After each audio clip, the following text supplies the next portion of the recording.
हाय, good evening student. कैसे हैं आप सभी लोग? उम्मीद है कि आप सभी लोग स्वस्थ होंगे और अपनी पढ़ाई कंटिन्यू कर रहे होंगे। हमारे साथ जितने लोग लाइव सेशन में बने हैं, आप सभी का एचपीएस क्लासेस के ऑनलाइन यूट्यूब प्लेटफॉर्म पे आप सभी का स्वागत है और अभिनंदन है। मैं भगन पाल आप सभी का स्वागत करता हूं। हमारे साथ जितने लोग लाइव सेशन बने हैं, आप सभी लोग कृपया मैसेज करें, क्या हमारी वॉइस और वीडियो क्लियर है? वॉइस आ रही है? क्लास को कंटिन्यू किया जाए। हमारे साथ जुड़ चुके हैं अंकुश वर्मा जी। राधे राधे अंकुश जी। धीरज कुमार ऑफलाइन, प्रणाम आशीर्वाद आपको धीरज जी। डब्लू पाल सिंह जी, जय Hind. Ved Prakash ji, good evening good evening. चले क्लास को कंटिन्यू किया जाए, स्टार्ट किया जाए। वॉइस और वीडियो ओके है?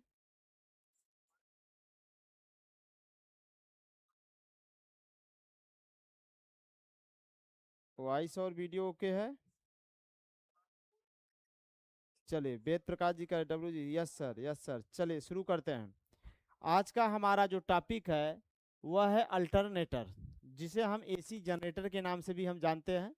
अल्टरनेटर क्या करता है? जब इसे मैकेनिकल एनर्जी देते हैं तो एसी इलेक्ट्रिकल एनर्जी देता है। हमारे पास डीसी और एसी दो प्रकार की सप्लाई होती है।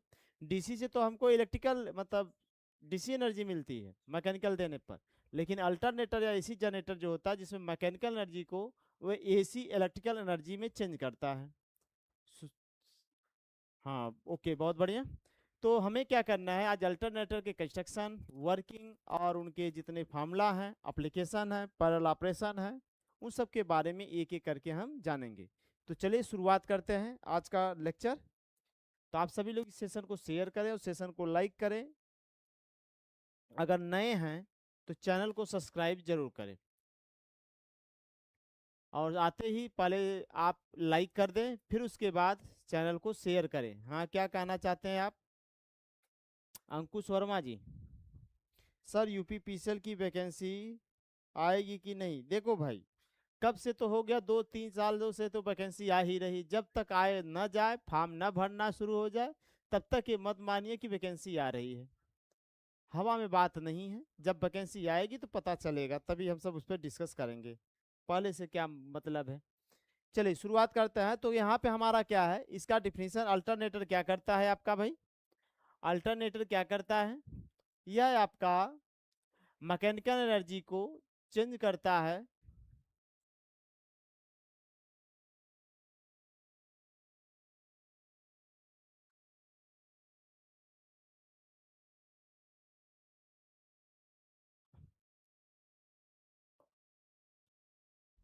यह मैकेनिकल एनर्जी को क्या करता है?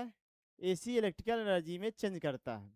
और ये जानते हैं जितने हमारे इलेक्ट्रिकल डिवाइसेज हैं, ईएमएफ जो जनरेट करते हैं, फैराडे के इलेक्ट्रोमैग्नेटिक इंडक्शन के प्रेरक पे काम करते हैं, जिसमें कंडक्टर को चुंबकीय क्षेत्र में क्या किया जाता है? सापेक्ष गति कराया जाता है। और ज्यादातर ये जो आप देख रहे हैं अल्टरनेटर है, अल्टरनेटर का जो फील्ड होता है वो रोटेटिंग टाइप का होता है।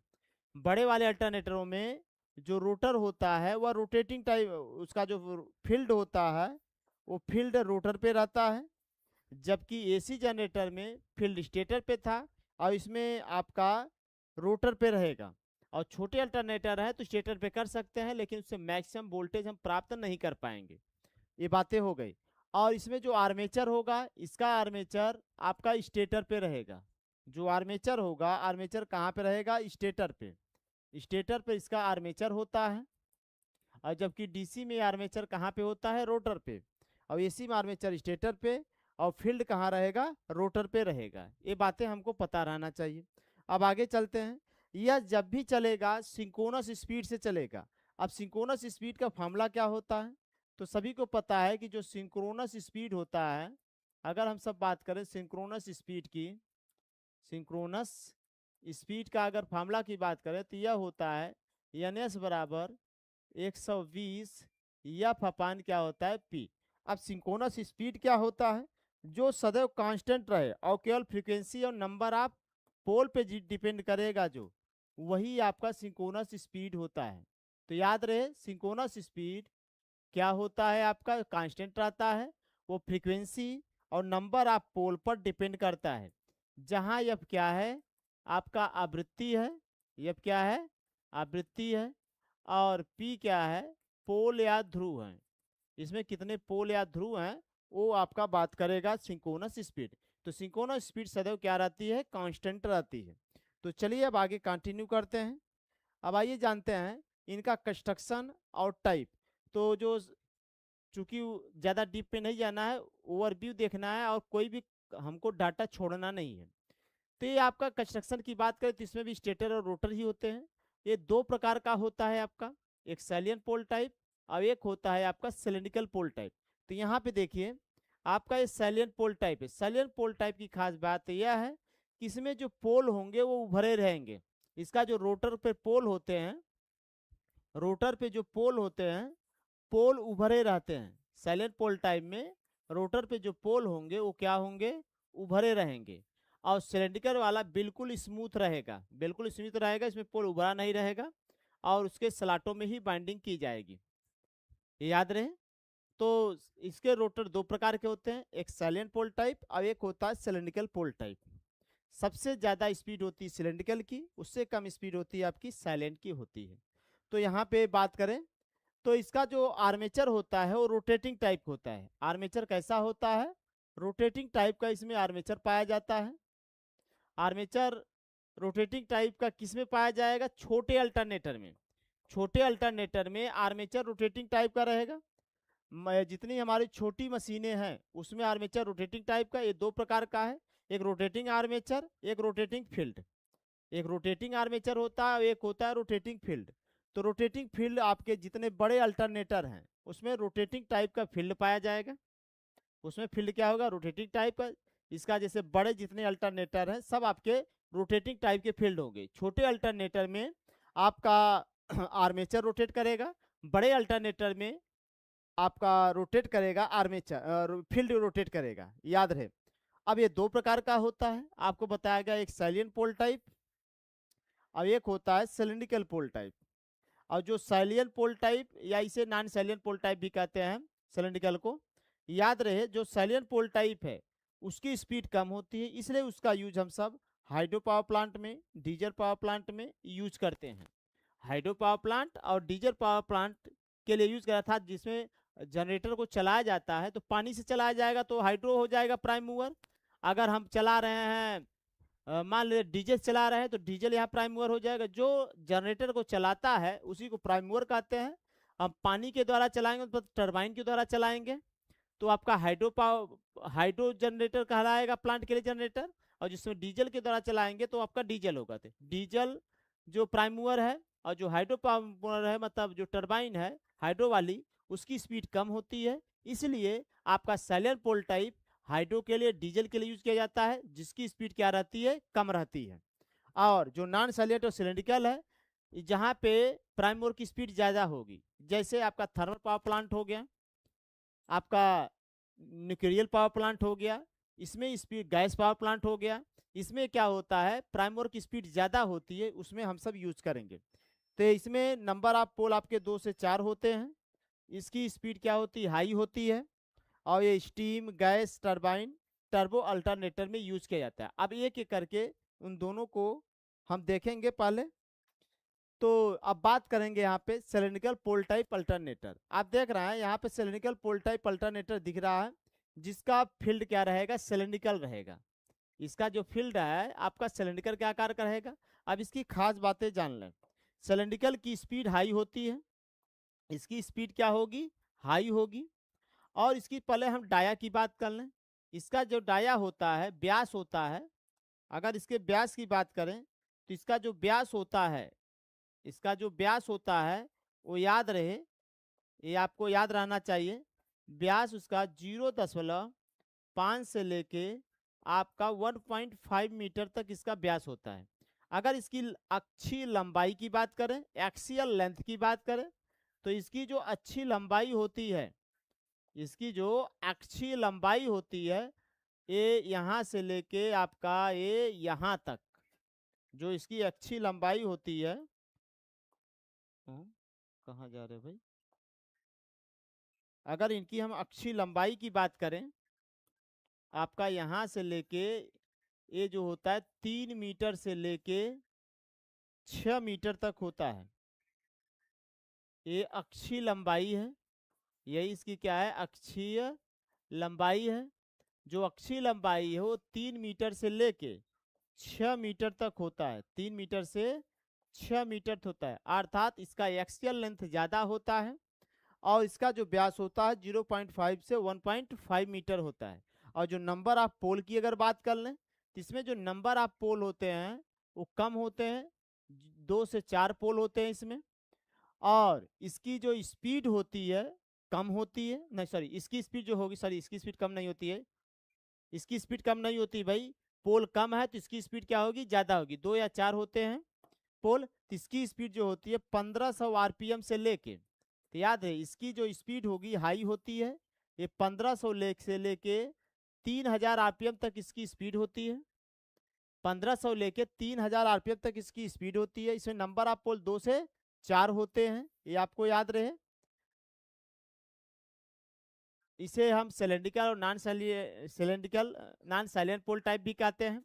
और इसका जो यूज की बात कर लें, तो यूज हम सब कहाँ पे करेंगे, स्टीम या गैस टरबाइन में। और सबसे खास बात ये जान लीजिए, इसमें जो एयर गैप होता है एक समान होता है। इसमें जो एयर गैप होगा, एयर गैप का मान क्या होता है, एक समान होता है। और जबकि साइलेंट में एयर गैप एक समान नहीं मिलेगा। और इसका जो यूज की अगर हम सब बात करें, तो इसका यूज हम सब करेंगे थर्मल पावर प्लांट में टर्बो अल्टरनेटर के रूप में। इसका अगर हम सब यूज की बात करें तो थर्मल पावर प्लांट में टर्बो अल्टरनेटर के रूप में यूज करते हैं। और बाकी ये तो नीचे सिंक्रोनस स्पीड का फॉर्मूला दिया गया। तो ये बातें आपको याद रहे कि जो सिलिंड्रिकल पोल टाइप अल्टरनेटर होता है उसका व्यास कम होता है, 0.5 से 1.5 मीटर, और लंबाई उसकी एक्सियल लंबाई क्या होती है, ज़्यादा होती है। और इसकी जो स्पीड होती है, स्पीड इसकी क्या होती है, हाई होती है। स्पीड इसकी क्या होती है, हाई होती है। और नंबर ऑफ पोल कम होते हैं, नंबर ऑफ जो पोल होते हैं इसमें पोल क्या होते हैं, कम होते हैं। पोल कम मतलब 2 या 4 पोल होते हैं, पोलों की संख्या इसमें क्या होती है, कम होती है। क्लियर बातें याद रहे। और इसका यूज थर्मल पावर प्लांट में, जिसे हम टर्बो अल्टरनेटर के रूप में जानते हैं, यूज वहां पे किया जाएगा। क्या वीडियो क्लियर दिख रहा है, पूरा वीडियो नहीं दिख पा रहा है क्या आप सभी को?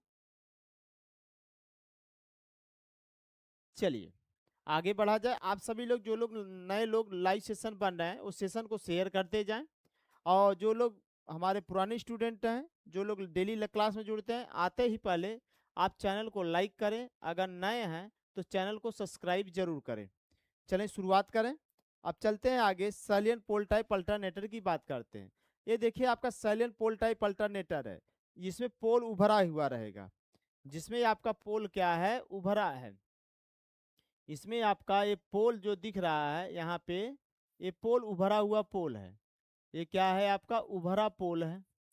उभरा पोल मतलब उठा हुआ पोल रहता है, यही साइलेंट पोल टाइप है। तो इसमें जो पोल होते हैं, जो फील्ड होते हैं, उभरे हुए होते हैं। और इसकी खास बात अगर हम सब बातें करें, इसकी लंबाई कम होती है लेकिन व्यास ज़्यादा होता है। इसकी जो एक्सियल लंबाई होती है वो कम होती है। इसकी यहाँ से लेके यहाँ तक अगर हम अच्छी लंबाई की बात करें, तो इसका जो अच्छी लंबाई है कम होता है। अच्छी लंबाई इसका क्या रहेगा, कम रहेगा। अच्छी लंबाई इसका कम रहेगा। तो कम में कितना रहेगा, 0.5 मीटर से ये आपका 1.5 मीटर तक होता है इसका लंबाई। अगर इसका हम व्यास की बात करें, ये जो व्यास दिख रहा है, हम इसके अगर व्यास की बात करें, ये ऐसे इसका जो व्यास होता है, यहाँ मान लीजिए सेंट्रल है, इसका जो व्यास है व्यास अधिक होता है। इसका जो व्यास होता है, व्यास क्या रहेगा, इसका व्यास अधिक होगा। इसका व्यास क्या होगा, अधिक होगा।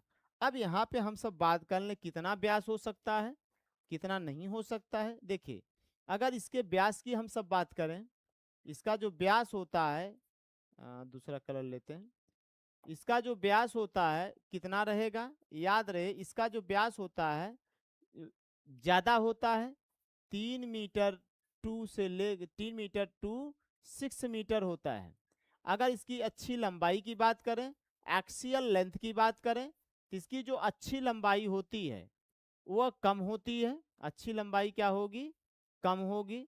तो अच्छी लंबाई कितनी होती है, ये होती है 3 मीटर से लेके 6 मीटर होती है। मतलब अच्छी लंबाई इसकी क्या होती है, अधिक होती है। इसकी जो एक्सियल लेंथ होगी वो अधिक होगी, और इसका जो व्यास होगा वो व्यास सॉरी अच्छी लंबाई, यहाँ पे ये तो सिलेंडर, अच्छी लंबाई इसकी क्या होती है, कम होती है। और कितना होता है, 0.5 मीटर से आपका होता है 1.5 मीटर। ये आपका क्या रहता है, कम होता है अच्छी लंबाई। इसका व्यास क्या होता है, अधिक होता है। तो याद रहे इसका व्यास क्या रहेगा, अधिक, और अच्छी लंबाई क्या होती है, कम होती है। क्लियर बात है। तो आप सभी लोग इस सेशन को शेयर करें और सेशन को लाइक करें। अगर नए हैं तो चैनल को सब्सक्राइब भी जरूर करें। अब इसकी जो स्पीड होती है लो होती है, इसमें नंबर ऑफ पोल अधिक होते हैं। इसमें जो नंबर ऑफ पोल होते हैं वो पोल क्या होते हैं, अधिक होते हैं। अगर पोल अधिक होगा तो इसकी स्पीड क्या होगी, लो आएगी। पोल अधिक है तो स्पीड क्या होता है, लो होता है। इसका स्पीड लो होगा, पोल अधिक होंगे, ये याद रहे। जो कि यहाँ पे सभी डाटा बताए गए हैं। अब देख लीजिए अगला डाटा हम देखते हैं। साइलेंट पोल रोटर वाला ये अल्टरनेटर है, दिख रहा है। इसमें कई ध्रुव होते हैं, नंबर ऑफ पोल ज्यादा होते हैं, और इसकी जो स्पीड होती है वो कम होती है, लो स्पीड होती है। और इसका व्यास क्या होता है, बड़ा होता है, अच्छी लंबाई कम होती है। अब व्यास बड़ा कितना हो सकता है, व्यास रहेगा 3 मीटर से आपका रहेगा 6 मीटर व्यास होता है।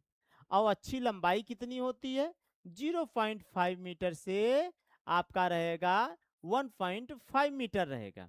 वहां पे लिखे, यहाँ पे लिखने की आवश्यकता नहीं है। इसका जो व्यास होता है बड़ा होता है, 3 मीटर से 6 मीटर होता है, ये भी याद रहे आपका। और इसका use hydro power plant, diesel power plant में यूज करते हैं। इसका यूज कहाँ किया जाएगा, हाइड्रो पावर प्लांट अथवा डीजल पावर प्लांट में यूज करेंगे। तो याद रहे स्पीड हाई होती है सिलेंड्रिकल की, स्पीड लो होती है किसकी, सैलिएंट की। और लंबा एक्सियल लंबाई ज्यादा होती है किसकी, सिलेंड्रिकल की। और व्यास ज्यादा किसका होता है आपका, यहाँ पे सैलिएंट का। तो सैलिएंट पोल आपका वर्टिकली मूवमेंट करता है, ऐसे चले सॉरी हॉरिजॉन्टली चलता है। सैलिएंट पोल टाइप ऐसे ऐसे घूमेगा, जैसे हमारा सीलिंग फैन घूमता है। तो सैलिएंट पोल टाइप वाला जो रहेगा अल्टरनेटर वो हॉरिजॉन्टल मतलब क्षैतिज में घूमेगा। और जो सिलेंड्रिकल है, क्या कर रहे हैं भाई, सॉरी, जो आपका ऐसे से इसकी लंबाई क्या है भाई, कम है, कैसे रखा जाएगा, ये वर्टिकली रखा जाता है। पोजीशन जो होता है साइलेंट का वर्टिकली रहता है, वो ऐसे घूमता है। और सिलेंड्रिकल सॉरी साइलेंट का ऐसे वर्टिकली रहता है, और सिलेंड्रिकल ऐसे रखा जाता है। सिलेंड्रिकल आपका वर्टिकली घूमेगा और पोजीशन होगा साइलेंट। सिलेंड्रिकल का पोजीशन साइलेंट, सिलेंड्रिकल का सॉरी सिलेंड्रिकल का पोजीशन आपका हॉरिजॉन्टल होता है, और आपका जो साइलेंट पोल टाइप है वर्टिकल होता है। इसलिए सबसे ज्यादा जो आवाज करता है आपका साइलेंट पोल टाइप जनरेटर आवाज करता है। इसलिए हाइड्रो पावर प्लांट जहां लगा होगा वहां पे शोर ज्यादा होता है, और जहां पे थर्मल पावर प्लांट होगा वहां शोर कम होगा, क्योंकि आपका एरिया वो कम कवर करता है, एक्सेल लेंथ उसका ज्यादा है और व्यास कम है। तो हाइड्रो पावर प्लांट में आवाज ज्यादा आती है क्योंकि वहां पे रोटर का व्यास ज्यादा होता है, सदा आपको याद रहे। क्लियर बात है। हाँ क्या कहना चाहते हैं भाई। नमस्कार भाई पंकज कुमार जी, वेद प्रकाश जी, राधे राधे, दिख रहा है सर, ओके बहुत बढ़िया। ज्योति पाल जी जुड़ चुकी हैं, गुड इवनिंग ज्योति जी। डब्लू पाल जी कह रहे हैं 1500 से 3000 आरपीएम, हाँ सही है उसका।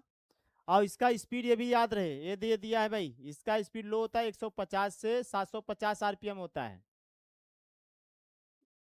इसका क्या होगा 150 से 750 आरपीएम होगा, और बाकी जितने डाटा हैं हमने डाटा वहां पे लिख दिए हैं।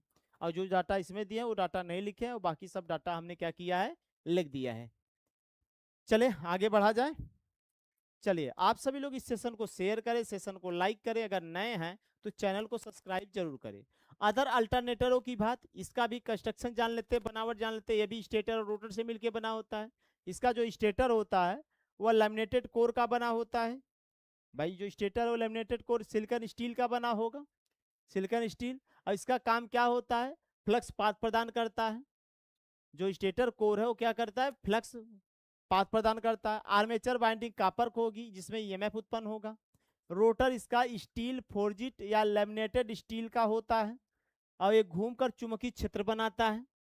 और इसमें जो फील्ड बाइंडिंग होती है कापर को होती है, इसमें डीसी चुंबकीय फ्लक्स उत्पन्न होता है, डीसी चुंबकीय फ्लक्स उत्पन्न होता है। और इसमें स्लिप रिंग कापर या ब्रास का, ज़्यादातर ब्रास का बनाया जाता है। और ये रोटर को डीसी सप्लाई देता है। और ब्रश कार्बन या ग्रेफाइट का रहेगा। और शाफ्ट आपका फोर्ज स्टील का बना रहेगा। बियरिंग आपका स्टील का रहेगा। फ्रेम या योक कास्ट आयरन या स्टील का रहेगा। फैन एल्युमिनियम या स्टील का रहेगा। और टर्मिनल बॉक्स इंसुलेटेड हाउसिंग होता है, ये तो आपका प्लास्टिक का रहता है। क्लियर बात है, यहाँ तक सभी को पता है, ये तो आप पहले से जानते हैं इसलिए इसको ज़्यादा बताने की आवश्यकता नहीं है। चलिए अब आगे बात करते हैं हम सब इसका वर्किंग सबका वही है, फैराडे के नियम पे काम करेंगे। ज़्यादा जरूरी है ईएमएफ। तो जैसे ही सबसे पहला काम होता है इसके फील्ड पर डीसी सप्लाई देना। याद रहे अल्टरनेटर एक जो फील्ड है ऊपर आप डीसी सप्लाई देंगे। एक्साइटेशन के लिए डीसी सप्लाई दिया जाएगा। इसमें एक्साइटेशन के लिए डीसी सप्लाई देंगे। क्या देंगे, डीसी सप्लाई।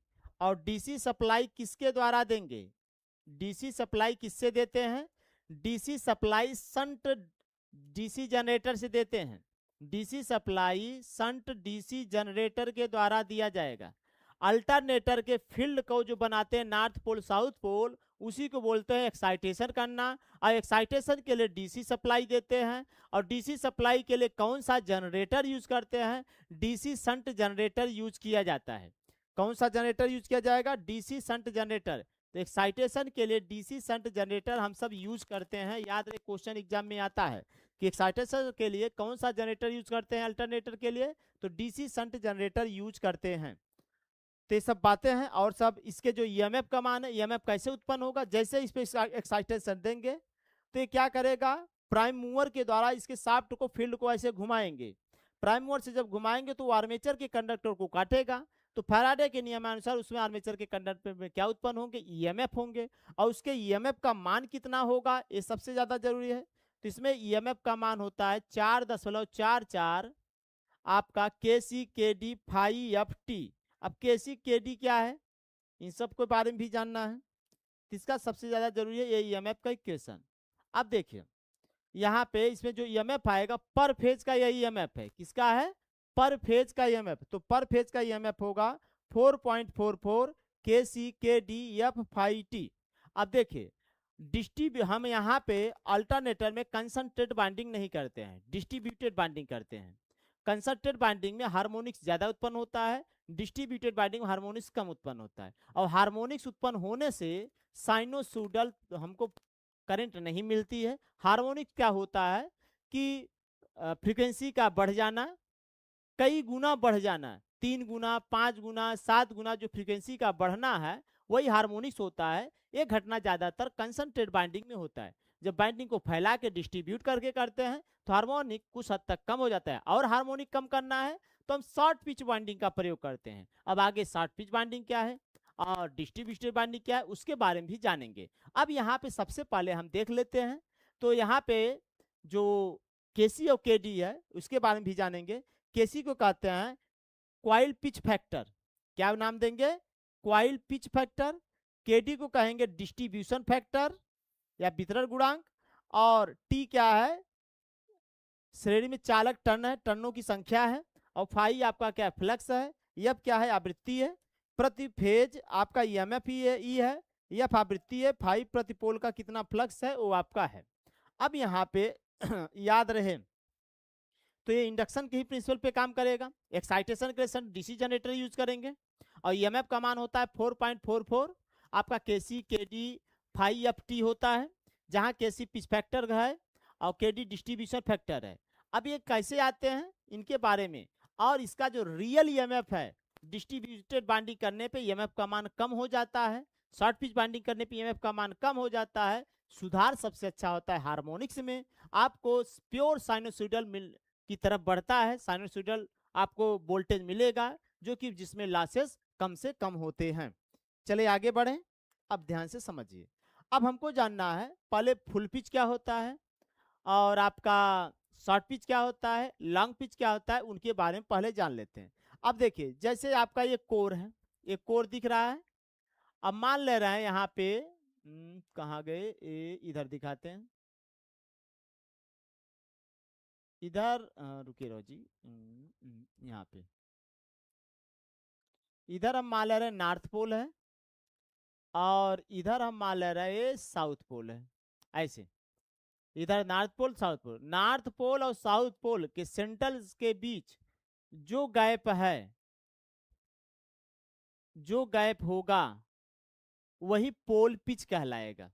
पोल पिच किसे कहते हैं, नॉर्थ पोल के सेंट्रल और साउथ पोल के बीच का जो गैप है वही आपका क्या कहलाएगा, पोल पिच कहलाएगा। अब पोल पिच कैसे डिफाइन करेंगे, अगर क्वाइल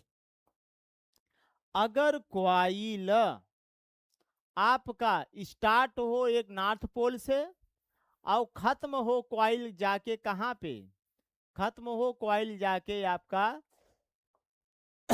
स्टार्ट हो यहाँ पे नॉर्थ पोल से और खत्म हो क्वाइल जाके आपका कहाँ पे, साउथ पोल पे, खत्म हो साउथ पोल पे। एक क्वाइल है, ये मान ले रहे हैं क्वाइल है, क्या है ये, क्वाइल है। ये क्या हो गया, क्वाइल हो गया, इसे हम बोल रहे हैं ये क्वाइल है, ठीक। और ये जो बगल में दिख रहा है ये क्वाइल साइड है, ये क्वाइल साइड है। एक वाला जो दिख रहा है क्वाइल साइड, इधर भी एक क्वाइल साइड है, ठीक है। ये भी क्या है, क्वाइल साइड है। अगर हमारा क्वाइल का एक साइड एक नॉर्थ के नीचे पड़ रहा है, दूसरा दूसरे साउथ के नीचे पड़ रहा है, अर्थात आपका वो पोल पिच के बराबर है। किसके बराबर है, पोल पिच के बराबर है। तो पोल पिच हमने क्या बताया, पहले यहाँ पे भी दिखा देते हैं। ये नॉर्थ पोल है, ये आपका क्या है, साउथ पोल है। अब हमको पोल पिच बताना है, तो पोल पिच हमने क्या है आपको बताया भाई, कि नॉर्थ के नीचे, रुकिए रहो जी,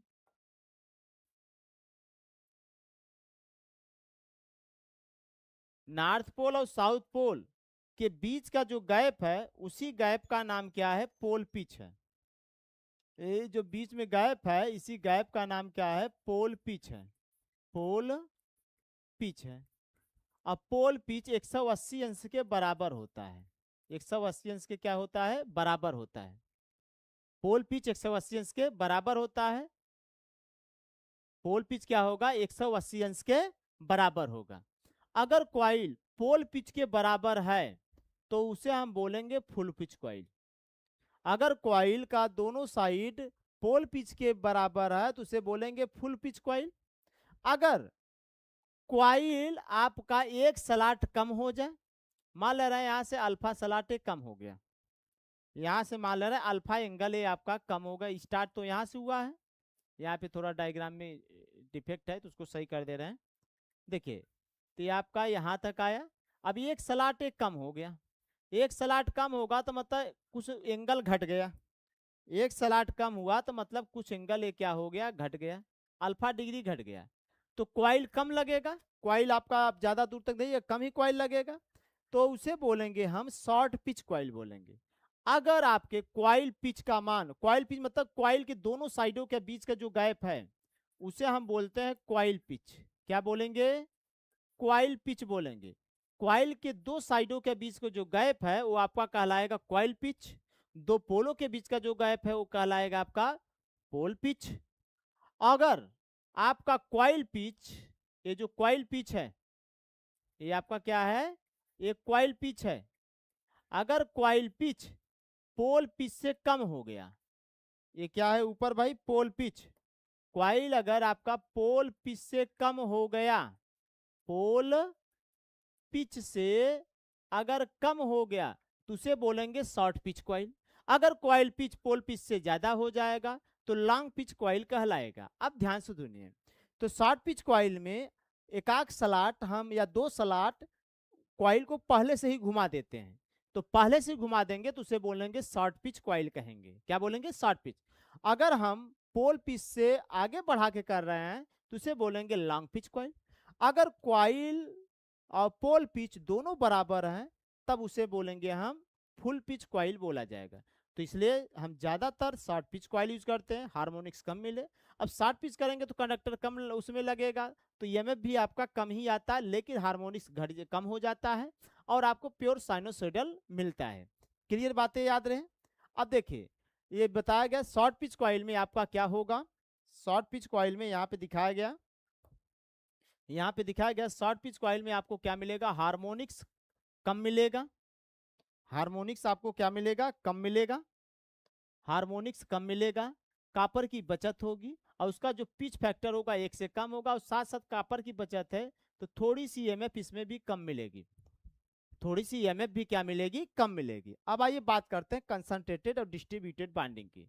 कंसंट्रेटेड बाइंडिंग मतलब आप एक ही जो स्लॉट है उसके आगे पीछे किया जाए, एक ही स्लॉट पे करते, एक भी कर ले कब कंप्लीट, फिर अगले कर ले, फिर अगले कर ले, अगले कर ले, इस प्रकार करेंगे तो कंसंट्रेटेड होगा। और कंसंट्रेटेड में वेव फॉर्म हमको अच्छा नहीं मिलेगा। कंसंट्रेटेड में वेव फॉर्म आपका कम अच्छा रहेगा। और जो डिस्ट्रीब्यूटेड बाइंडिंग होता है उसमें वेव फॉर्म बढ़िया होता है और साइनोसॉइडल अच्छा मिलता है। और यहाँ पे अगर हम सब बात करें, ये जो वेव फॉर्म है डिस्ट्रीब्यूटेड में बेहतर मिलेगा। डिस्ट्रीब्यूटेड में वेव फॉर्म क्या होगा? बेहतर मिलेगा और कूलिंग अच्छा होगा, एयर फ्लो, और डिस्ट्रीब्यूशन फैक्टर 1 से कम होगा। इसमें पिच फैक्टर आपका 1 से कम होगा और इसमें भी ईएमएफ थोड़ा सा कम होगा। डिस्ट्रीब्यूटेड में कंसंट्रेटेड की अपेक्षा ईएमएफ का मान क्या होता है? कम होता है। अब हमको इनका फार्मूला जानना है।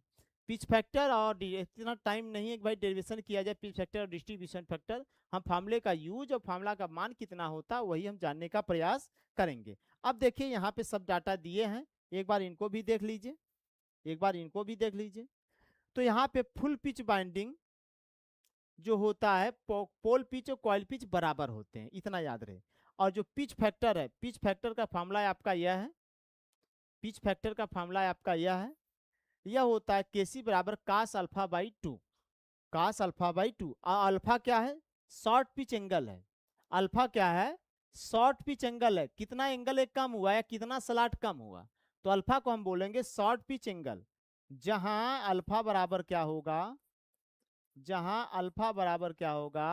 शॉर्ट पिच एंगल है, अल्फा बोलेंगे शॉर्ट पिच एंगल या शॉर्ट पिच कोण बोलेंगे। और यहाँ पे अगर डिस्ट्रीब्यूशन फैक्टर की बात करें तो डिस्ट्रीब्यूशन फैक्टर का फॉर्मूला आपको ये जानना है, sine m beta by 2 upon sine m sine beta by 2। अब जहां एम क्या है, अब चूंकि ये 3 फेज होता है तो पर फेज और पर पोल के नीचे नंबर ऑफ स्लॉट है। जहां एम क्या है, जहां अगर हम एम की बात करें, जहां अगर यम बराबर बात करें तो होगा पर पोल पर फेज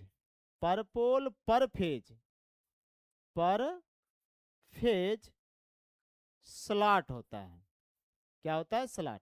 अगर हम यहाँ पे हम बीटा की बात करें तो बीटा होता है पर स्लॉट एंगल, एक 2 स्लॉटों के बीच का गैप। जैसे 2 स्लॉट के बीच कितना एंगल है, 2 स्लॉट के बीच आपका कितना एंगल बनेगा, वही एंगल आपका बीटा है। स्लॉट एंगल बोलेंगे उसे, हम क्या बोलेंगे? Slot angle. तो बीटा को हम बोलेंगे स्लॉट एंगल बोला जाएगा, स्लॉट एंगल बोलेंगे। क्लियर बात है? तो आपको बेहतर साइनोसॉइडल चाहना है तो हमें क्या करना? शॉर्ट पिच बाइंडिंग यूज करेंगे, डिस्ट्रीब्यूटेड बाइंडिंग यूज करेंगे, जिससे अल्टरनेटर अधिक हमारा प्रयुक्त यूज कर पाए, हार्मोनिक्स कम हो, लेकिन ईएमएफ इसमें कम होगा शॉर्ट पिच में, लेकिन आपका हार्मोनिक्स कम होगा, प्योर साइनोसॉइडल हमको मिलेगा, अर्थात वेवफॉर्म अच्छा बेहतर मिलेगा। तो चलिए अब आगे बढ़ते हैं। हाँ याद रहे एक चीज, ये क्वेश्चन एग्जाम में आता है कि आपका जो पिच फैक्टर है उसका मान 1 से ज़्यादा होता है कि 1 से कम, तो याद रहे इसका मान 1 से क्या आएगा, कम आएगा। और जो डिस्ट्रीब्यूशन फैक्टर है उसका भी मान क्या होगा, 1 से कम होगा। और ईएमएफ में पिच फैक्टर और डिस्ट्रीब्यूशन फैक्टर अगर दोनों 1 से कम है, अगर ईएमएफ में मल्टीप्लाई करेंगे तो टोटल ईएमएफ का मान भी क्या आएगा, कम आएगा। टोटल ईएमएफ का मान भी क्या आएगा, कम आएगा। देखिए केसी और केडी, केसी पिच फैक्टर है कास अल्फा बाई 2, केडी आपका क्या है, डिस्ट्रीब्यूशन फैक्टर है। इन दोनों का मान 1 से कम होता है। अगर कम का गुणा करेंगे तो ईएमएफ का मान कम आएगा। अर्थात जब एक पिच फैक्टर और डिस्ट्रीब्यूशन फैक्टर कब आता है, पिच फैक्टर कब आता है, जब शॉर्ट पिच बाइंडिंग करेंगे तो पिच फैक्टर आता है। और डिस्ट्रीब्यूशन फैक्टर कब आता है, जब डिस्ट्रीब्यूटेड बाइंडिंग करेंगे तो डिस्ट्रीब्यूटेड वेटेड बाइंडिंग आता है। जिनके दोनों के आने से टोटल ईएमएफ, एक्चुअल ईएमएफ घट जाता है, लेकिन हार्मोनिक्स कम हो जाता है, प्योर साइनोसॉइडल का वेवफॉर्म मिलता है, इसलिए इसका हम सब यूज करते हैं। तो short pitch plus distributed winding अल्टरनेटरों में सबसे ज्यादा यूज किया जाता है। ठीक है, इन पे न्यूमेरिकल हम क्वेश्चन में देखेंगे। चलिए अब आइए बात करते हैं अल्टरनेटर का बाइंडिंग फैक्टर। तो बाइंडिंग फैक्टर तो अभी बाइंडिंग फैक्टर इसमें दो हैं, केसी और केडी। पिच फैक्टर और डिस्ट्रीब्यूशन फैक्टर को ही हम बाइंडिंग फैक्टर बोलते हैं। तो अल्टरनेटर में दो बाइंडिंग फैक्टर होते हैं, कौन कौन, पिच फैक्टर और डिस्ट्रीब्यूशन फैक्टर। जो पिच फैक्टर है वो शॉर्ट पिच बाइंडिंग से उत्पन्न होता है, मिलता है, और डिस्ट्रीब्यूशन जो फैक्टर होता है वो डिस्ट्रीब्यूटेड बाइंडिंग के कारण मिलता है, याद रहे। अब यहाँ पे जो बाइंडिंग फैक्टर है यही है के डब्ल्यू बाइंडिंग फैक्टर है। और बाइंडिंग फैक्टर पिच फैक्टर और डिस्ट्रीब्यूशन फैक्टर के मल्टीप्लाई के गुणनफल के क्या होता है, बराबर होता है। अब आपको अभी बताया गया कि पिच फैक्टर का फॉर्मूला होता है कास अल्फा बाई 2, और डिस्ट्रीब्यूशन फैक्टर का फॉर्मूला क्या होता है, ये आपका होता है sine m beta by 2, m sine beta by 2 होता है। जहां यम क्या है, पर फेज पर पोल आपका नंबर ऑफ स्लॉट है, और बीटा क्या है, स्लॉट एंगल है, अल्फा शॉर्ट पिच एंगल है, कितना स्लॉट कम हुआ है। तो हमारे साथ जितने लोग लाइव सेशन बन रहे हैं, आप सभी लोग आते ही पहले चैनल को सब्सक्राइब कर दें। हाँ, जो लोग सब्सक्राइब किए हैं वो पहले आते ही लाइक कर दें, और जो लोग नए हैं पहले लाइक करें फिर चैनल को सब्सक्राइब करें। अगर सेशन अच्छा लग रहा है, मजा आ रहा है, तो आप चैनल को शेयर करें, स्टेटस लगा दें, इंस्टाग्राम पे भेज दें, जिससे मैक्सिमम लोगों को बेनिफिट मिल पाए। तो याद रहे यहाँ पे फिर और चीजें डिटेल कर दी गई है, क्लियर कर दी गई है, क्लियर कर दी गई है। जैसे यहाँ बताया गया कि आपका जो पिच फैक्टर हो या डिस्ट्रीब्यूशन फैक्टर सदैव 1 से क्या रहेगा, ऑलवेज लेस देन 1 होगा। और जो आपका अगर बात करें शॉर्ट पिच तथा डिस्ट्रीब्यूटिंग के कारण, यही बताया हमने, शॉर्ट पिच और डिस्ट्रीब्यूटेड बाइंडिंग के कारण ईएमएफ का मान क्या आता है, कम आता है। और ईएमएफ का फार्मूला आपको यहाँ पे दिखाया ही गया है, ईएमएफ का फार्मूला आपको बताया ही गया है। ये आपका ये फ्रीक्वेंसी है, ये फ्लक्स है, ये टर्न है। और एक के क्या है, बाइंडिंग फैक्टर, और बाइंडिंग फैक्टर होता है के सी इंटू के बी या के पी इंटू के डी होता है। क्लियर बात है, यहाँ तक वही चीज रिपीट करा के यहाँ पे लिख दिया गया है। इसका सही महत्व क्या है, ईएमएफ की गणना के लिए केसी और के डी का हम प्रयोग करते हैं। और नोट की बात कर लें, ये भी जान दे लीजिए। तो डिस्ट्रीब्यूटेड बाइंडिंग और पिच शॉर्ट पिच बाइंडिंग के कारण ईएमएफ का मान क्या आता है, कम आता है, ये भी आपको पता रहे। यहाँ पे हम दिखा दे रहे हैं आपको, ये भी आपको पता रहना चाहिए। देखिए एकदम जैसे दूध होता है, दूध का पूरा पावर उसके मलाई में होता है, तो यहाँ पूरा टोटल आपको क्रीम दिया जा रहा है। और जो एग्जाम में डाटा वजह इससे बाहर डाटा नहीं आ सकता है, बिल्कुल क्रीम निकाल के हम आपको दे रहे हैं। हाँ, क्या कहना चाहते हैं आप भाई? Anand Kumar ji, miscellaneous question practice. हाँ Anand Kumar ji, miscellaneous question practice हमने 5 फुल लेंथ रखा है, 5 फुल लेंथ रखा है, क्योंकि भाई सिलेबस ज़्यादा है। हमने आपका 15-20 क्लास में टोटल कंप्लीट करने का वादा किया है, और प्लस साथ साथ 5 फुल लेंथ पेपर भी कराएंगे। तो इसी कंटेंट बनाने में, 3D इमेज को लगाने में, इसको टाइप करने में, सब कुछ में टाइम ज़्यादा जाता है, जिससे मैं मेरा सोच यह है कि डाटा और कॉन्सेप्ट और थियरी एक भी कम नहीं होगा, बस डेरिवेशन कम होगा, और थोड़ा पीपीटी सहारा लेना पड़ेगा क्योंकि टाइम। और हमने आपको और सुविधा बना दिया है, सुविधा ये बना दिया है कि आप एचपीएस क्लासेस के एप्लीकेशन पे जाएं, पीडीएफ को डाउनलोड कर लें, डाउनलोड करने के बाद प्रिंट करा लें, और जिससे आप जो 10 घंटे में पढ़ेंगे 1 घंटे में उसको रिवाइज कर लें, रिवाइज कर लें। किसी को कोई समस्या? स्टडी विथ विजय जी बहुत ले जुड़े। वॉइस कम आ रहा है सर, वॉइस तो यहाँ पे सही है। और सब लोग भी बताएं भाई, क्या वॉइस वास्तव में कम है?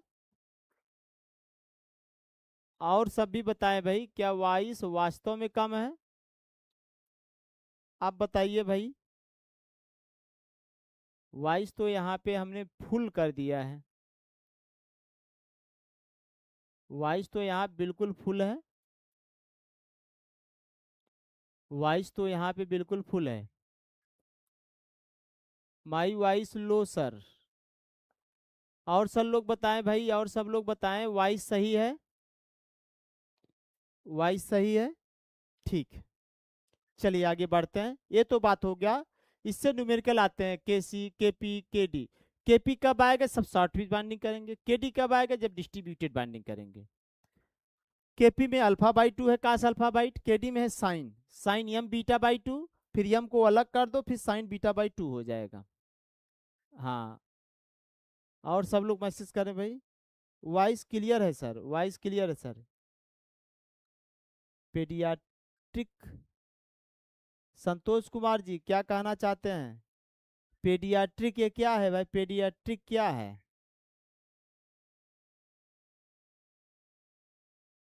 I am after to trade. अच्छा, इंग्लिश में उधर दिख रहा है भाई, मोबाइल में देख लें। ट्रेड में डर लग रहा है सर। आनंद कुमार जी, डरने की कोई बात नहीं है। संतोष कुमार जी, डरने की कोई बात नहीं है।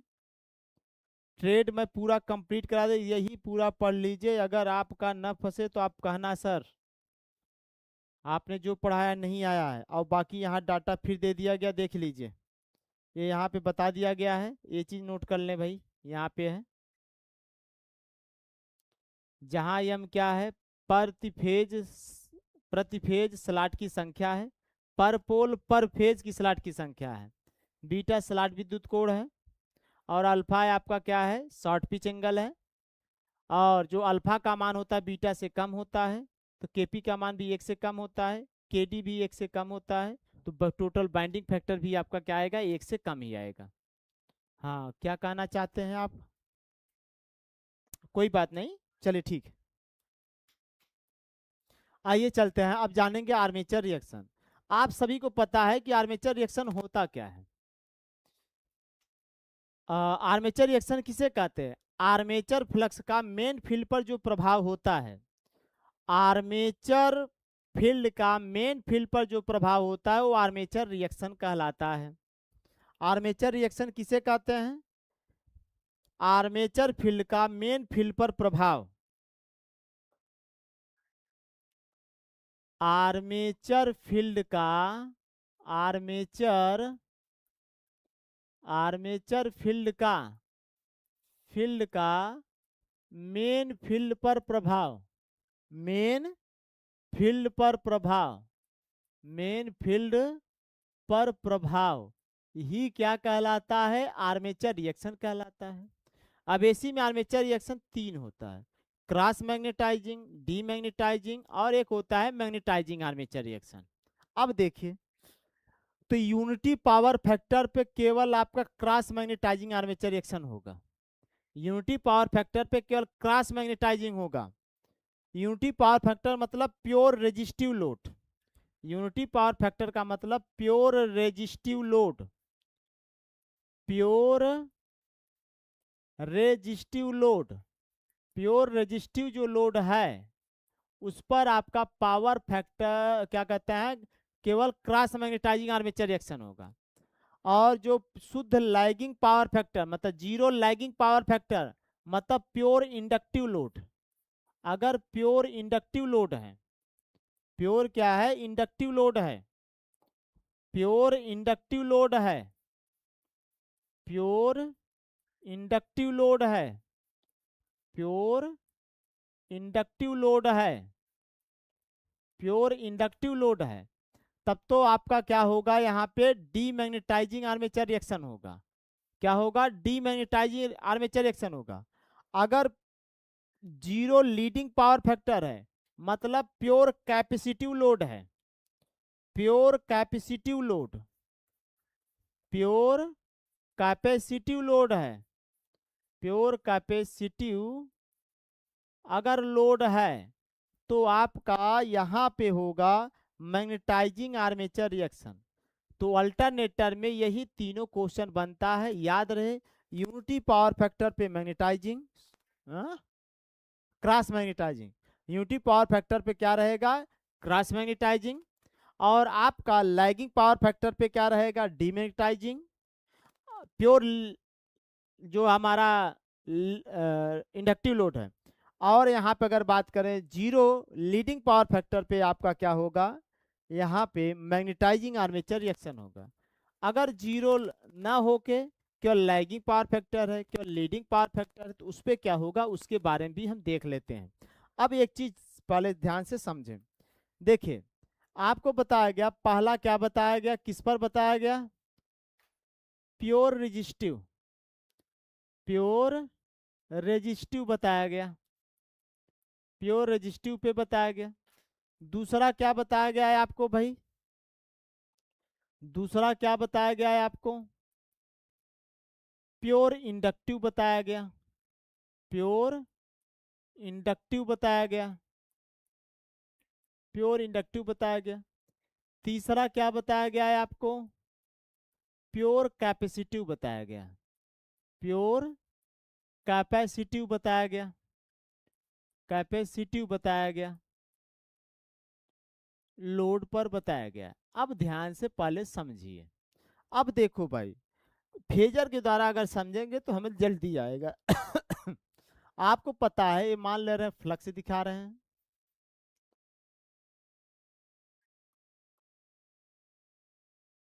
ये मान ले रहे हैं, सॉरी, देखिए, ये मान ले रहे हैं इधर हम फ्लक्स को दिखा रहे हैं, और इधर हम दिखा रहे हैं वोल्टेज को, वोल्टेज मतलब ईएमएफ को। इधर आपका क्या है, ईएमएफ है, इधर ईएमएफ है, और इधर आपका फ्लक्स क्या है, फाई है। ठीक। अब आपको पता है प्योर रेजिस्टिव में करंट आपका जिधर ईएमएफ जाएगा उधर ही जाएगा, उधर ही जाएगा। और यहाँ पे ये आर्मेचर का करंट है, तो आर्मेचर के करंट से, जो आर्मेचर का करंट है, वो आर्मेचर का फ्लक्स उत्पन्न करेगा फाई। और ये आपका मेन फील्ड का फ्लक्स है, ये किसका है, मेन फील्ड का फ्लक्स है। अब देखिए, तो यहाँ पे आर्मेचर करंट इधर जा रहा है, तो उधर ही उसका फ्लक्स होगा फाई। अब देखिए, आर्मेचर फ्लक्स और फील्ड फ्लक्स, देखिए यहाँ पे जो फाई है, ये आपका आर्मेचर फ्लक्स है, ये क्या है, आर्मेचर फ्लक्स है, ये आर्मेचर फ्लक्स है। और जो फाई एफ है, वो आपका क्या है, फील्ड फ्लक्स है, ये आपका फील्ड फ्लक्स है। तो भाई, फील्ड फ्लक्स पर आर्मेचर फ्लक्स का जैसे प्रभाव पड़ रहा है, वही आपका आर्मेचर रिएक्शन है। अब देखिए, यहाँ आर्मेचर फील्ड इधर जा रहा है और फील्ड फ्लक्स इधर जा रहा है, तो दोनों एक दूसरे पे 90 डिग्री मतलब क्रॉस कर रहे हैं। तो अर्थात इसमें आपका क्या हो रहा है, क्रॉस मैग्नेटाइजिंग आर्मेचर रिएक्शन हो रहा है। इसे हम कहेंगे क्या हो गया, क्रॉस मैग्नेटाइजिंग, क्रॉस मैग्नेटाइजिंग है, क्रॉस मैग्नेटाइजिंग। यहाँ पे आर्मेचर रिएक्शन हो रहा है, आर्मेचर रिएक्शन हो रहा है, क्योंकि आर्मेचर फील्ड मेन फील्ड को क्रॉस कर रही है, आर्मेचर फील्ड मेन फील्ड को क्या कर रही है, क्रॉस कर रही है। ठीक। अब प्योर इंडक्टिव वाले में देखते हैं, किसमें देखते हैं, प्योर इंडक्टिव में, प्योर इंडक्टिव में देख लीजिए। अब प्योर इंडक्टिव में अगर हम सब बात करें, देखिए, तो पहले तो इधर ईएमएफ दिखा दीजिए, इधर ईएमएफ हो जाएगा। और इधर क्या करिए आप, फील्ड फ्लक्स को दिखा दीजिए, किसको दिखा दीजिए, फील्ड फ्लक्स को, फील्ड फ्लक्स को। एक चीज नोट करें, इधर फील्ड फ्लक्स क्या है, फाई एफ है, इधर ईएमएफ क्या है, ई है। और आपको पता है प्योर इंडक्टिव में जो करंट होती है 90 डिग्री लैग करती है। प्योर इंडक्टिव में जो करंट होती है वो 90 डिग्री लैग करती है। ये देख लो भाई, ये आपका जो करंट है, इंडक्टिव का जो करंट है, मतलब आर्मेचर जो करंट है आईए, वो 90 डिग्री लैग करेगा। अब यहाँ पे उसी के अकॉर्डिंग आपका आर्मेचर का फ्लक्स होगा। तो आर्मेचर का जो फ्लक्स है वो आर्मेचर करंट के प्रोपोर्शनल होता है। तो ये जो आर्मेचर करंट है वोल्टेज से 90 डिग्री लैग करेगा। अब आर्मेचर का फ्लक्स नीचे जा रहा है, फील्ड फ्लक्स ऊपर जा रहा है, तो एक दूसरे को क्या कर रहे हैं, विरोध कर रहे हैं। तो यहाँ पे क्या हो जाएगा, डीमैग्नेटाइजिंग आर्मेचर रिएक्शन होगा। क्या होगा, डीमैग्नेटाइजिंग आर्मेचर रिएक्शन होगा। क्लियर बात। अब आते हैं प्योर, आपका किस पे आते हैं, प्योर कैपेसिटिव। तो पहले तो इधर आपकी दिखा दीजिए फील्ड फ्लक्स को, और इधर दिखा दीजिए फील्ड फ्लक्स को, और इधर दिखा दीजिए आप किसको, ईएमएफ को। अब आपको पता है प्योर लीडिंग में क्या होता है, प्योर कैपेसिटिव में करंट 90 डिग्री लीड करती है। करंट 90 डिग्री क्या करेगी, लीड करेगी। ये करंट 90 डिग्री लीड करेगी। ये देखो, तो ये जो आर्मेचर का करंट है, इधर आपका ये दिखाया गया मेन फील्ड का फ्लक्स, इधर आर्मेचर का फ्लक्स, आर्मेचर फ्लक्स, और या इसी को कह लीजिए कि आर्मेचर का ये क्या है, करंट है, और इधर ये ईएमएफ है। अब आर्मेचर फ्लक्स और मेन फील्ड फ्लक्स दोनों एक ही दिशा में जा रहे हैं, इसलिए दोनों सपोर्ट कर रहे हैं। तब इसे कहेंगे कौन सा रिएक्शन हो रहा है, मैग्नेटाइजिंग रिएक्शन हो रहा है। ये क्या हो रहा है, मैग्नेटाइजिंग आर्मेचर रिएक्शन हो रहा है, यही आपको बताया गया। अब ये दो चीज और जान लेते हैं, दो चीज और जान लेते हैं।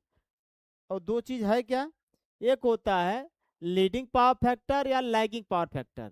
जीरो लीडिंग जीरो लैगिंग का हो गया, ये इसे हम बोलेंगे जीरो लैगिंग पावर फैक्टर, या इसी को आप बोल रहे हो, आप इसी को प्योर इंडक्टिव को बोल रहे हैं जीरो लैगिंग पावर फैक्टर। अब इसे क्या बोल रहे हैं, या इसे बोलेंगे zero leading power factor, zero इसे बोलेंगे leading power factor, zero leading power factor बोलेंगे, याद रहे। अब का बात करते हैं केवल लीडिंग और केवल लैगिंग पे, केवल लीडिंग और केवल लैगिंग पे बात करते हैं।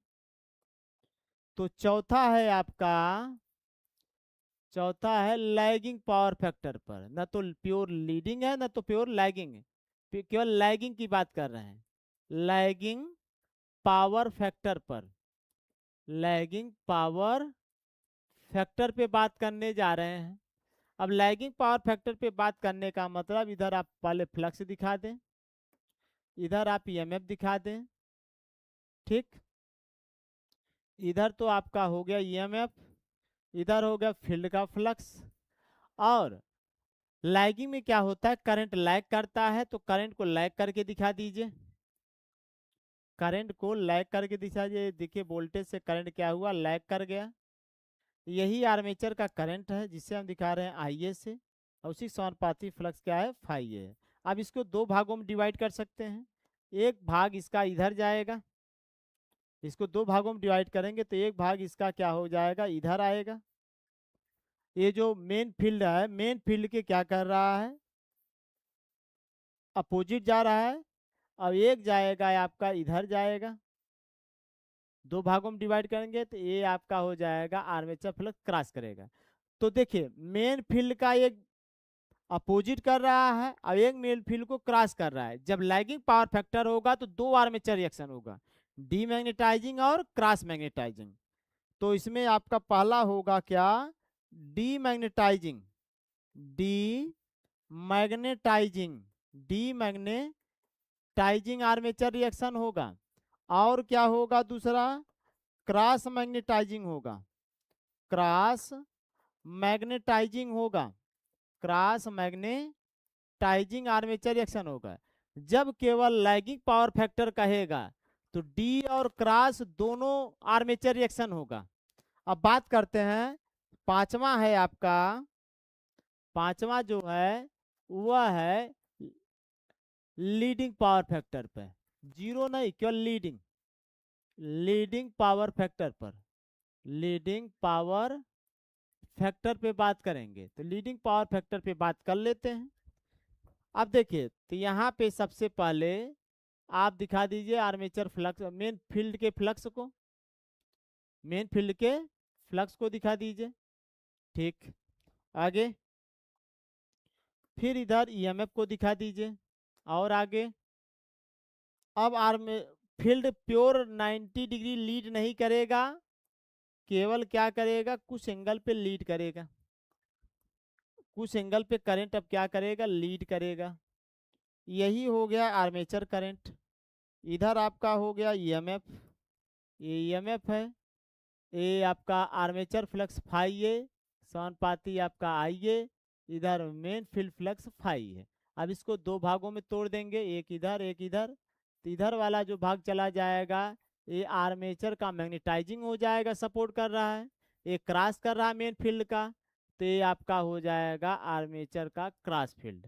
तो बताइए जब लीडिंग पावर फैक्टर होगा, जब क्या होगा, लीडिंग पावर फैक्टर होगा, तब भी दो आर्मेचर रिएक्शन होगा, एक मैग्नेटाइजिंग आर्मेचर रिएक्शन होगा, एक होगा आपका मैग्नेटाइजिंग, एक है आपका मैग्नेटाइजिंग आर्मेचर रिएक्शन, और एक होगा आपका cross magnetizing armature reaction, cross magnetizing armature reaction होगा, मैग्नेटाइजिंग आर्मेचर रिएक्शन होगा। तो ये भी बातें आपको पता होनी चाहिए।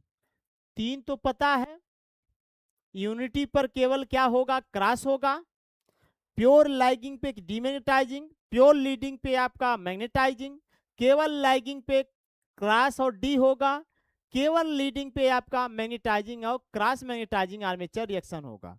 यहां तक सभी का डाउट क्लियर हुआ, यहां तक सभी का डाउट क्लियर हो गया भाई, किसी को कोई समस्या? राजस्थान नर्सरी जी, गुरु जी बहुत बढ़िया, आनंद कुमार जी, संतोष कुमार जी, चलिए लास्ट तक जुड़े रहिए सभी लोग, तभी मजा आएगा। कब तक खत्म होगा सर? 21 तारीख को पूरा सिलेबस खत्म हो जाएगा, 21 को ट्रेड सब्जेक्ट पूरा कंप्लीट। गुरुजी नींद आ रही है राजस्थान, नींद नहीं है, अरे भाई सफल होना है, सफल होने के लिए नींद सुख चैन त्यागना पड़ता है, तभी तो आपको, और पूरे जीवन नींद लेंगे, अगर अभी नींद ले लिए तो पूरे जीवन आपको नींद नहीं मिलेगी। तो एग्जाम के टाइम में नींद त्यागो, एग्जाम के टाइम में अगर नींद को त्याग दिए तो नौकरी पा गए तो आप पूरे जीवन नींद लेंगे, आराम सुखमय जीवन चलेगा। इसलिए नींद के पीछे मत भागिए, अपने टॉपिक को क्लियर करिए। चलिए अब आ जाइए, बात करते हैं वोल्टेज रेगुलेशन। वोल्टेज रेगुलेशन में तीन खास बातें जानना है। वोल्टेज रेगुलेशन किसे कहते हैं? नो लोड पर ईएमएफ और फुल लोड पर ईएमएफ का जो अंतर है और फुल लोड वोल्टेज के सापेक्ष, वही वोल्टेज रेगुलेशन कहलाता है। अब देखो वोल्टेज रेगुलेशन का फार्मूला याद रहे, ये वोल्टेज रेगुलेशन का फार्मूला है E naught minus V upon V into 100। E naught है नो लोड वोल्टेज और वी है आपका क्या है, फुल लोड वोल्टेज। ये तीन होता है, पॉजिटिव भी होता है, निगेटिव भी होता है और जीरो भी होता है। पॉजिटिव कब होगा? लैगिंग, जब नो लोड वोल्टेज उसके टर्मिनल वोल्टेज से ज्यादा होगा, मतलब लैगिंग लोड पे। लीडिंग वाले पे पावर फैक्टर पे क्या होगा, निगेटिव आएगा। यूनिटी वाले पे क्या आएगा, जीरो आएगा। तो इसका जो वोल्टेज रेगुलेशन होता है धनात्मक होता है, मतलब पॉजिटिव भी होता है, इसका वोल्टेज रेगुलेशन आपका पॉजिटिव भी होता है। पॉजिटिव के लिए आपका ई नाट बड़ा भी होगा, जिसे कहेंगे आपका लैगिंग पावर फैक्टर पे। ये कब होगा, लैगिंग पावर फैक्टर पे होगा। पॉजिटिव वोल्टेज रेगुलेशन कब होगा, लैगिंग पावर फैक्टर पे होगा। किस पे होगा, लैगिंग पावर फैक्टर पे होगा। और शून्य वोल्टेज रेगुलेशन कब होगा? Zero voltage regulation. Zero voltage regulation कब होगा? जब दोनों बराबर हो जाएंगे। दोनों बराबर हो जाएंगे। अब ये होता है यूनिटी पावर फैक्टर पे। एक होता है ऋणात्मक। ऋणात्मक कब होता है? ये आपका लीडिंग पावर फैक्टर पे होगा, जब ये आपका क्या हो, ईएमएफ कम हो जाए, टर्मिनल वोल्टेज ज़्यादा हो जाए। और गुड वोल्टेज रेगुलेशन में आपका voltage regulation, good voltage regulation उसे कहते हैं जिसमें मान कम से कम आए। मान कम से कम आए, वही आपका गुड वोल्टेज रेगुलेशन कहलाता है। वही आपका क्या कहलाएगा? गुड वोल्टेज रेगुलेशन कहलाएगा। नोट, ये तो उन सबका कंपेयर कराया गया। अब देखिए यहाँ पे लैगिंग पावर फैक्टर के लिए positive voltage regulation, no load voltage आपका टर्मिनल वोल्टेज है, जहां पे E naught no load voltage है, नो लोड वोल्टेज है। और जो V है वो फुल लोड वोल्टेज है, फुल लोड आपका वोल्टेज है, फुल लोड वोल्टेज है, ये याद रहे। देखिए पॉजिटिव रेगुलेशन कब आएगा? लैगिंग पावर फैक्टर पे। जीरो कब आएगा? यूनिटी पर। ई नाट और भी बराबर होंगे। और निगेटिव कब आएगा? लीडिंग पावर फैक्टर पे। ई नाट छोटा होगा फुल लोड वोल्टेज से। क्लियर बातें? चलो अब आगे बढ़ते हैं। अब देखिए यहाँ पे वोल्टेज रेगुलेशन ज्ञात करने की मुख्य रूप से आपकी जो विधियां हैं, डायरेक्ट लोडेड मेथड है, ईएमएफ या सिंक्रोनस इम्पीडेंस मेथड है, एमएमएफ या एम्पियर टर्न मेथड है, ईएमएफ या सिंक्रोनस इम्पीडेंस मेथड है, जेड जीरो पावर फैक्टर या पोर्टियर मेथड है, अमेरिकन स्टैंडर्ड एसोसिएशन जो अथॉरिटी है उसके द्वारा एक ए अमेरिकन स्टैंडर्ड एसोसिएशन मेथड है, ए मेथड। अब इन तीनों मेथड में पूछता क्या है? सबसे जो डायरेक्ट मेथड है केवल वास्तविक पर बताओ बड़ी मशीनों के लिए कठिन होता है, केवल छोटी मशीनों के लिए यूज किया जाएगा। डायरेक्ट मेथड छोटी मशीनों के लिए होता है, छोटी मशीनों के लिए होता है, मशीनों पर होता है, इसका यूज हम सब नहीं करते हैं। और जो ईएमएफ या सिंक्रोनस इम्पीडेंस मेथड होता है, इसमें याद रहे ये वोल्टेज रेगुलेशन अधिक देता है। ये वोल्टेज रेगुलेशन क्या करेगा? अधिक देगा। मतलब निराशा वोल्टेज रेगुलेशन हमको कम चाहिए, और ये मेथड वोल्टेज रेगुलेशन हमको क्या करेगा? अधिक देगा। इसलिए इस मेथड को पेसिमिस्टिक मेथड कहते हैं। पेसिमिस्टिक मतलब निराशावादी मेथड। निराशावादी मेथड किसे कहते हैं? जिसमें वोल्टेज रेगुलेशन अधिक आएगा। और किस मेथड में वोल्टेज रेगुलेशन अधिक आएगा? आपका आएगा ईएमएफ या सिंक्रोनस इम्पीडेंस मेथड में। ईएमएफ मेथड या सिंक्रोनस इम्पीडेंस मेथड में आपका वोल्टेज रेगुलेशन अधिक आएगा, जिसे हम पेसिमिस्टिक या निराशावादी बोलेंगे। ईएमएफ या एम्पियर टर्न मेथड में इसमें कम आता है, इसमें कम आता है, इसलिए इसे आशावादी बोलेंगे, ऑप्टिमिस्टिक मेथड बोला जाएगा। ऑप्टिमिस्टिक मेथड किसे कहते हैं? एमएमएफ या एम्पियर टर्न मेथड को।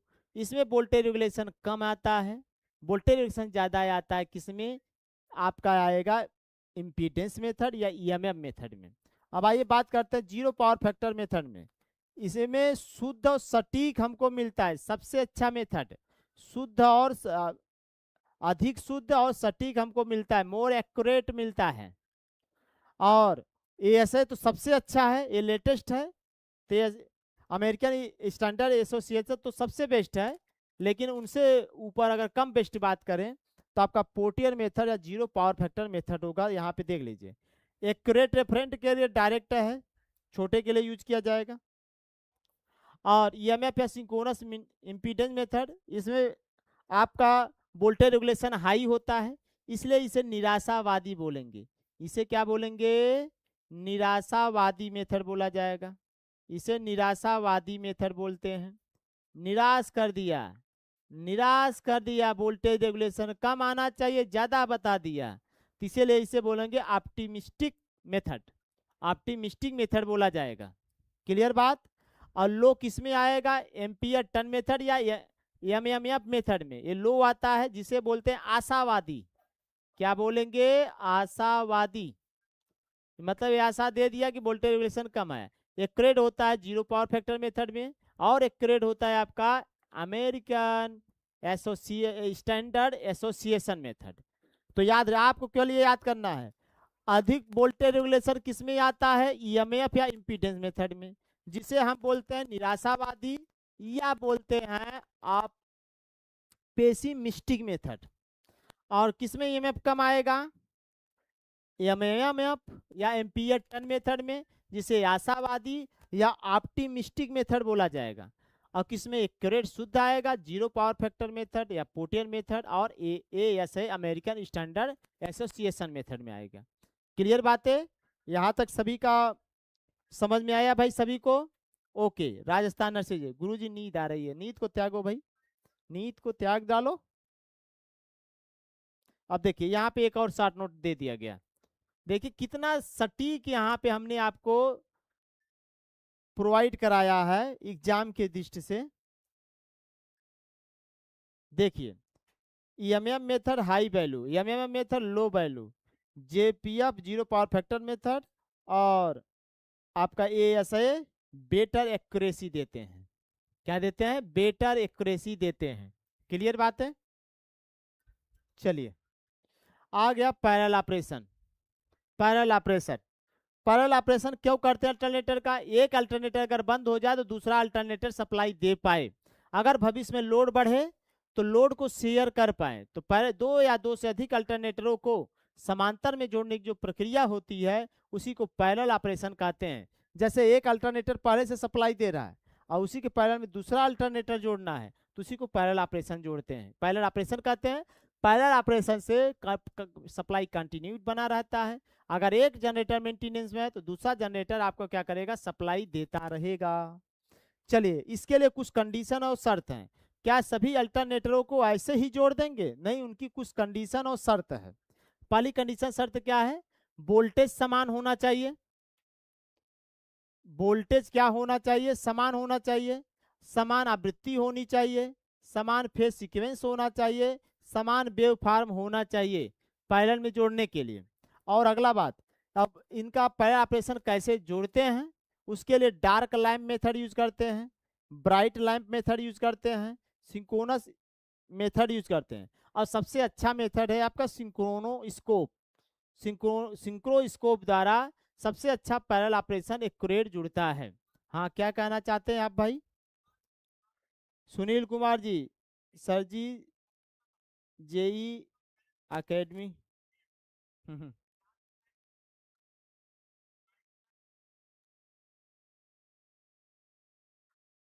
भाई वहां पे मैं तो ऑफलाइन प्रयागराज में पढ़ाया हूँ, वो तो अब देहरादून चले गए हैं जी, उसमें हम पढ़ाए हैं। ठीक है, चलिए अब आइए बात करते हैं एग्जाम पॉइंट के दृष्टि से। सिंक्रोस्कोप मेथड सबसे बेटर मेथड माना जाता है, सबसे बेहतर मेथड होता है। तो आपका वोल्टेज समान होना चाहिए, फ्रीक्वेंसी समान होना चाहिए, फेज सीक्वेंस समान होना चाहिए, समान वेव फॉर्म होना चाहिए इनको जोड़ने के लिए। अब आपका डार्क मेथड लैम्प मेथड होता है, ब्राइट लैम्प मेथड होता है, सिंक्रोस्कोप मेथड होता है। सब में सबसे अच्छा क्या है, सिंक्रोस्कोप मेथड है। चलिए अब लास्ट है आपका स्लाइड। अब हंटिंग आ गया। जो अल्टरनेटर होता है, अल्टरनेटर लोड जब शट डाउन कम हो जाए, लोड अचानक बढ़ जाए, लोड अचानक घट जाए, तो अल्टरनेटर साइकिल के पहिए की तरह हंट करके घूमता है, दोलन करते हुए घूमता है, उसे हंटिंग कहते हैं। हंटिंग को दूर करने के लिए हम यूज करते हैं डैम्पर बाइंडिंग। हंटिंग को समाप्त करने के लिए किसका प्रयोग करेंगे, डैम्पर बाइंडिंग या तो फ्लाई व्हील लगाए रहेंगे। और एक्साइटर आपको पता है कि रोटर फील्ड बाइंडिंग पर डीसी सप्लाई देता है, और इसमें डीसी सप्लाई देने के लिए किसका प्रयोग करते हैं, संट जनरेटर का, संट डीसी जनरेटर का यूज करते हैं। केवीए रेटिंग अल्टरनेटर और ट्रांसफार्मर दोनों के लिए यूज करते हैं, इसके लिए किलोवाट का यूज नहीं करते हैं। सिंक्रोनस रिएक्टेंस क्या होता है, ये आपका लीकेज रिएक्टेंस है, जिसका मान आरए से कई अधिक होता है। इसमें आपका सिंक्रोनस जो रिएक्टेंस है वो आपका अधिक होगा, किससे, आरए से अधिक होता है, आर्मेचर रेजिस्टेंस से ज्यादा रहता है। क्लियर बात है? तो चलिए अब यहाँ हमारा इनका थियरी हुआ कंप्लीट। अब हम सब करेंगे प्रैक्टिस। क्या करेंगे? प्रैक्टिस। तो थोड़ा आप सब भी पानी पी लें, हम भी पानी पी लें, और उसके बाद तब प्रैक्टिस स्टार्ट करते हैं। हमारे साथ जितने लोग नए लोग लाइव सेशन से बन रहे हैं वो सेशन को लाइक करें आते ही, और फिर चैनल को सब्सक्राइब करें।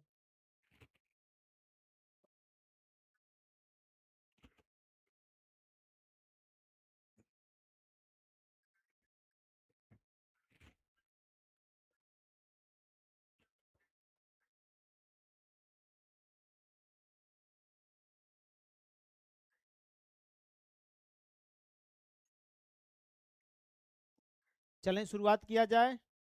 मैं पानी पी चुका, आप भी पानी पी लीजिए भाई। चलें सेशन को स्टार्ट करें। शुरुआत करते हैं प्रैक्टिस सेशन।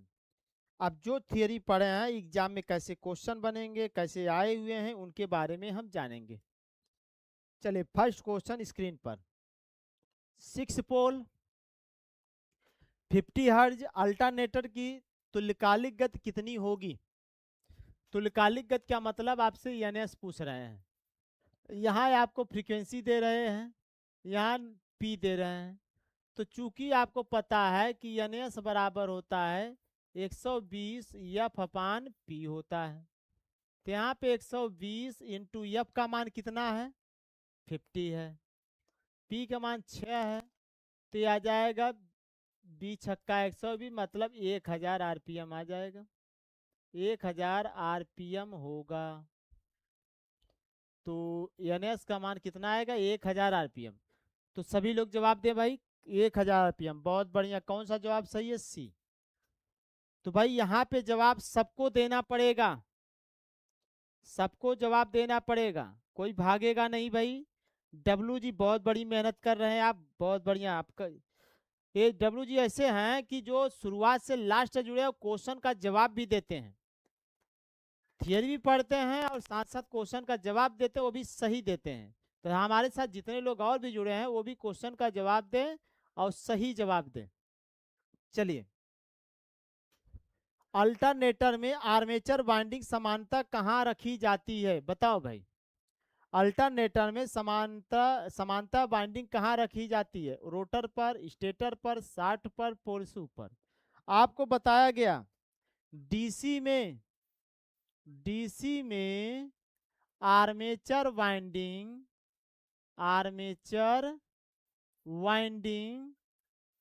कहाँ रहता है? रोटर पर रहता है, रोटर पर रहता है। और एसी में आर्मेचर वाइंडिंग, दूसरा एसी में आर्मेचर बाइंडिंग आपको बताया गया है। एसी में आर्मेचर बाइंडिंग ये होता है स्टेटर पे। कहाँ होता है? स्टेटर पर होता है, ये बताया गया है। एसी में आर्मेचर बाइंडिंग स्टेटर पर, और डीसी में आर्मेचर बाइंडिंग कहाँ रहता है? रोटर पर। क्लियर बात?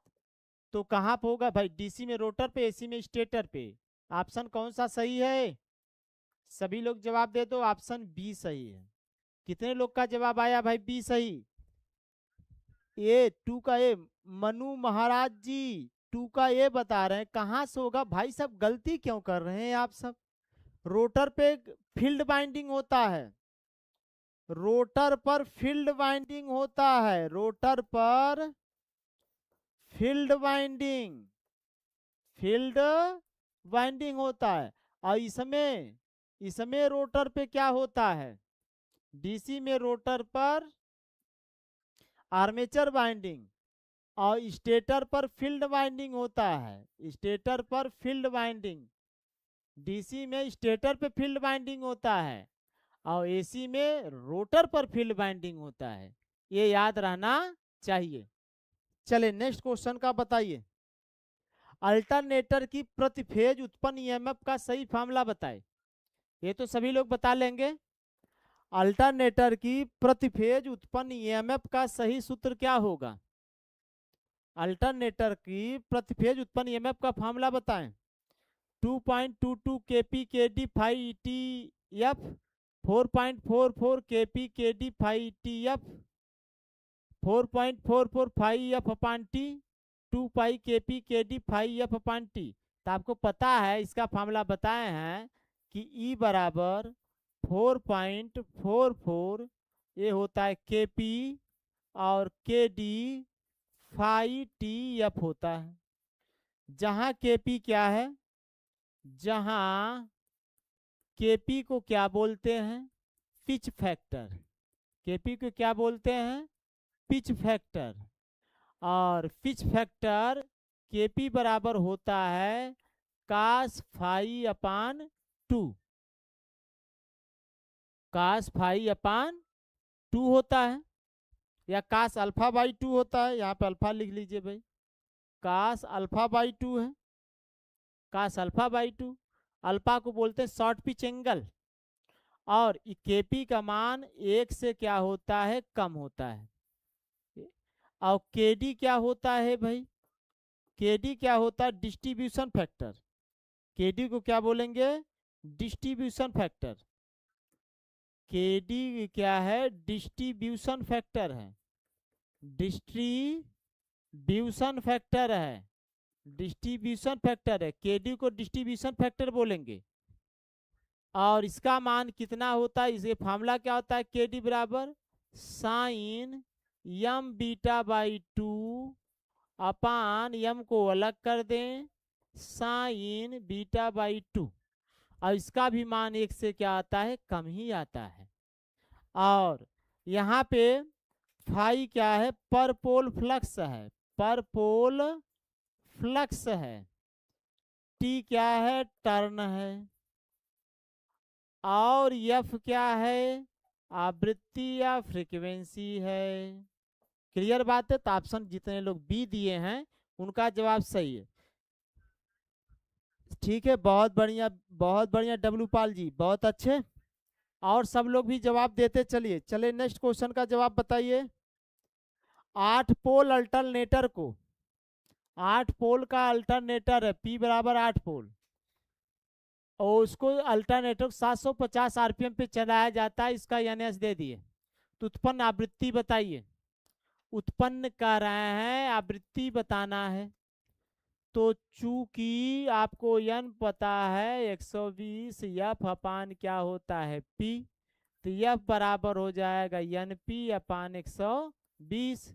एन का मान है 750, पी का मान है 8, और यहाँ पे क्या है 120। 120 जीरो से जीरो काट दें, 4 तिया 12, 4 दूना 8, ये आ जाएगा, ये आ जाएगा। तो आवृत्ति कितना बचेगा भाई आपका, अरे भैया ऐसे काट दे, रुके रहिए। 15 अट्ठे 120, 15 अट्ठे 120, और 15 पचे 75, मतलब 50 हट जाएगा। यह बराबर कितना आ जाएगा, 50 हट जाएगा। कितने लोगों का 50 हट जाए, 50 हर्ट्ज भाई, सी आया, सी ऑप्शन आया। यहां तक सही हुआ। चलिए नेक्स्ट क्वेश्चन का जवाब बताइए। शॉर्ट पिच बाइंडिंग का पिच फैक्टर समानतः कितना होता है। शॉर्ट पिच बाइंडिंग का पिच फैक्टर समानतः कितना होता है, केपी 1 से कम होता है, और केडी भी क्या होता है, 1 से कम होता है।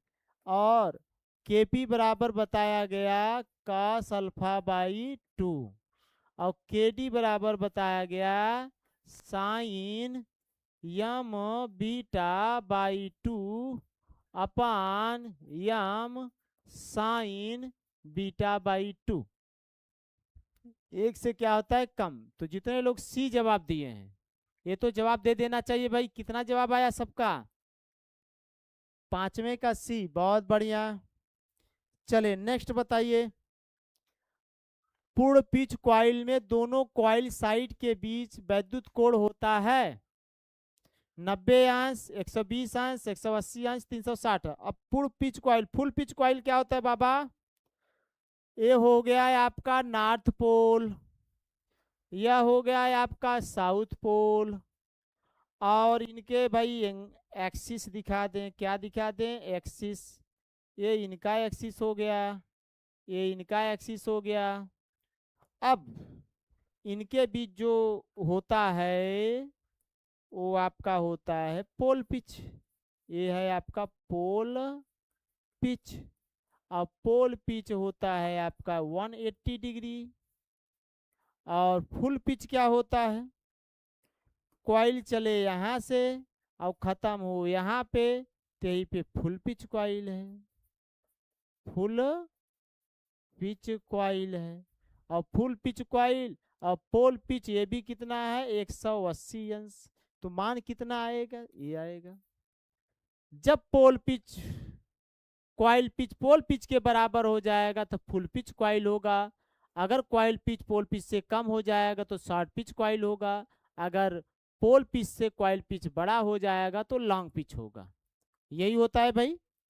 चलिए नेक्स्ट, डिस्ट्रीब्यूटेड बाइंडिंग का मुख्य लाभ बताओ भाई। डिस्ट्रीब्यूटेड बाइंडिंग करने से मुख्य लाभ क्या होता है। सभी हार्मोनिक्स बढ़ते हैं, गलत कर रहे हैं। ईएमएफ वेवफॉर्म अधिक साइनोसोडल होता है, ये सही कर रहे हैं, ये गलत कहे हैं। आवृत्ति कम हो जाती है, गलत कर रहे हैं। रोटर गति बढ़ जाती है, गलत कर रहे हैं। तो कौन सा ऑप्शन सही है, सही। डिस्ट्रीब्यूटेड बाइंडिंग से हार्मोनिक्स नहीं, साइनोसोडल आपको वेवफॉर्म अच्छा मिलता है। ठीक है। एकता कपूर, सॉरी एकता कपूर नहीं भाई, एकता पावर मतलब unity power factor. Unity power factor load पर आर्मेचर रिएक्शन मुख्यतः क्या होता है, बताओ भाई साहब।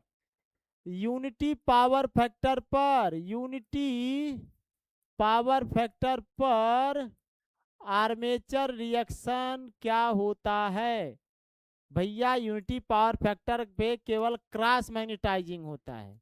क्या होता है, क्रॉस मैग्नेटाइजिंग। देखिए मैग्नेटाइजिंग आर्मेचर रिएक्शन होता है leading, zero leading power factor पर, जीरो लीडिंग पावर फैक्टर पर, जीरो लीडिंग पर। और डीमैग्नेटाइजिंग होता है जीरो लैगिंग पावर फैक्टर पर, जीरो लैगिंग पर। और क्रॉस होता है आपका यूनिटी पावर फैक्टर पर, यूनिटी पावर फैक्टर पर। शून्य तो होता ही नहीं। तो कौन सा सही है भाई, यूनिटी पर कौन होगा, क्रॉस मैग्नेटाइजिंग होगा। यूनिटी पर कौन होगा, क्रॉस मैग्नेटाइजिंग आर्मेचर रिएक्शन होगा। चलिए नेक्स्ट क्वेश्चन की बात करते हैं। शुद्ध lagging power factor, pure lagging power factor. Pure lagging power factor मतलब जीरो लैगिंग, जीरो लैगिंग की बात कर रहे हैं। जीरो लैगिंग पावर फैक्टर पे आर्मेचर रिएक्शन मुख्यतः क्या होगा। मैग्नेटाइजिंग किसमें होता है भाई, जीरो लीडिंग पे होता है। मैग्नेटाइजिंग किसमें होता है, पूरा डिस्कस हमने किया, इसमें टाइम ज्यादा दिया है। जीरो लीडिंग पावर फैक्टर पे होता है। और डीमैग्नेटाइजिंग किस पे होगा, आपको बताया गया जीरो लैगिंग पे होगा, जीरो लैगिंग पे होगा। और क्रॉस यूनिटी पावर फैक्टर पर होगा, यूनिटी पावर फैक्टर होगा। नो इफेक्ट का मतलब नहीं है, आपको पूछे जीरो लैगिंग तो जीरो लैगिंग पर डीमैग्नेटाइजिंग आर्मेचर रिएक्शन होगा। क्या है आपका सही आ रहा है भाई आप सबका, 9 का बी सर, 9 का बी डीमैग्नेटाइजिंग आर्मेचर रिएक्शन होगा। क्लियर बात है। चलिए नेक्स्ट बात बताइए। शुद्ध लीडिंग पावर फैक्टर, शुद्ध लीडिंग पावर फैक्टर लोड पर आर्मेचर रिएक्शन होता है प्योर लीडिंग पे, इसमें तो कई बार बताया गया। मैग्नेटाइजिंग केवल किसमें होगा भाई, zero zero leading leading power factor पर होगा। और डीमैग्नेटाइजिंग जीरो लैगिंग पर होगा, जीरो लैगिंग पर होगा। क्रॉस किस पर होगा, यूनिटी पर होगा। जीरो लीडिंग पर आपका मैग्नेटाइजिंग, जीरो लीडिंग पर क्या होगा, मैग्नेटाइजिंग। राजकुमार जी जुड़ चुके हैं हमारे साथ। कितने क्वेश्चन होंगे साहब, क्वेश्चन बस ज्यादा नहीं है, जितना थियरी पढ़ाए उसी के अकॉर्डिंग है। 22 क्वेश्चन है। मनु महाराज जी 10 का ए, ठीक है। चले नेक्स्ट क्वेश्चन का जवाब दीजिए। निम्न में से कौन सा अल्टरनेटर उच्च गति के लिए उपयुक्त होता है? बताओ भाई। हाई स्पीड के लिए कौन सा? सैलिएंट क्या क्या होता है? देखो सैलिएंट के बारे में जान लो, सैलिएंट के बारे में जान लो। सैलिएंट क्या होता है? पहला पहला कम व्यास, कम व्यास, अधिक लंबाई, अधिक अच्छी लंबाई। अधिक क्या होती है? अच्छी लंबाई होती है, अधिक अच्छी लंबाई होती है। अगला देखो, दूसरा खास बात, लो स्पीड, लो स्पीड और पोल अधिक, पोल क्या होते हैं? अधिक। और चौथा बात करें, हाइड्रो पावर प्लांट में यूज किया जाता है, हाइड्रो पावर प्लांट में यूज होता है। नॉइस इसमें अधिक होती है, नॉइस अधिक होती है। ये हो गया किसके बारे में? साइलेंट। अब बेलनाकार सिलेंड्रिकल का बात कर लें, बेलनाकार सिलेंड्रिकल का बात कर लें। सिलेंड्रिकल में आ जाओ, पहला बात करते हैं, पहला बात करेंगे। अरे बाबा इसका व्यास उल्टा बता दिए। अहो बाबा बाबा बाबा बाबा बाबा बाबा, ये लो बाबा। इसका जो व्यास होता है अधिक होता है भाई, इसका व्यास क्या होता है? अधिक होता है, इसका व्यास अधिक होता है। अच्छी लंबाई कम होती है, अक्षीय लंबाई कम होती है। इसका व्यास कम होता है, इसका व्यास कम और लंबाई अधिक, लंबाई क्या होगी? अधिक। दूसरा बात करो, इसकी स्पीड हाई होती है, हाई स्पीड इसमें होगा, हाई स्पीड होगा। और इसमें पोल 2 या 4 होते हैं, पोल कम, पोल कम 2 या तो फिर 4 होते हैं। स्पीड 1500 से 3000 आरपीएम, 1500 से 3000 आरपीएम। वो 120 से 175, 150 से 175 उसका जो स्पीड होता है। स्पीड स्पीड 150 से 175। और इसका अगला क्या बात करेंगे? यूज थर्मल पावर प्लांट में, यूज थर्मल में, थर्मल पावर प्लांट में नॉइस कम होता है। पांचवा क्या है भाई? नॉइस कम आता है इसमें। क्लियर बात यहां तक? तो कौन सा सही है भाई? निम्न में लो उच्च स्पीड किसकी होती है? सिलेंड्रिकल की। उच्च स्पीड किसकी होती है? सिलेंड्रिकल की। तो कौन ऑप्शन सही है? बी। जितने लोग बी जवाब दिए हैं उनका जवाब परफेक्ट है। कितने लोग बी दिए हैं सर? सिलेंड्रिकल रोटर का। डब्लू पाल जी बहुत बढ़िया। सभी लोग इस सेशन को शेयर करें, सेशन को लाइक करें, अगर नए हैं तो चैनल को सब्सक्राइब जरूर करें। चले नेक्स्ट, हाइड्रो इलेक्ट्रिक संयंत्र में सामान्यतः कौन सा रोटर प्रयोग किया जाता है? हाइड्रो पावर प्लांट में भी बताया गया, सैलिएंट पोल टाइप। और सिलेंड्रिकल किसमें किया जाएगा? आपका थर्मल में। ये किसमें किया जाएगा? थर्मल पावर प्लांट में। और ये आपका किसमें है? हाइड्रो में है, हाइड्रो में और डीजल में। हाइड्रो और डीजल, ये थर्मल हो गया, गैस हो गया, गैस पावर प्लांट में भी यूज किया जाएगा, न्यूक्लियर में भी यूज किया जाएगा। जवाब आ चुका सभी का भाई? सभी का जवाब आ चुका? 12 का बी। चले नेक्स्ट क्वेश्चन बताइए। अल्टरनेटर में रोटर फील्ड वाइंडिंग को समांतर किस प्रकार की सप्लाई दी जाती है?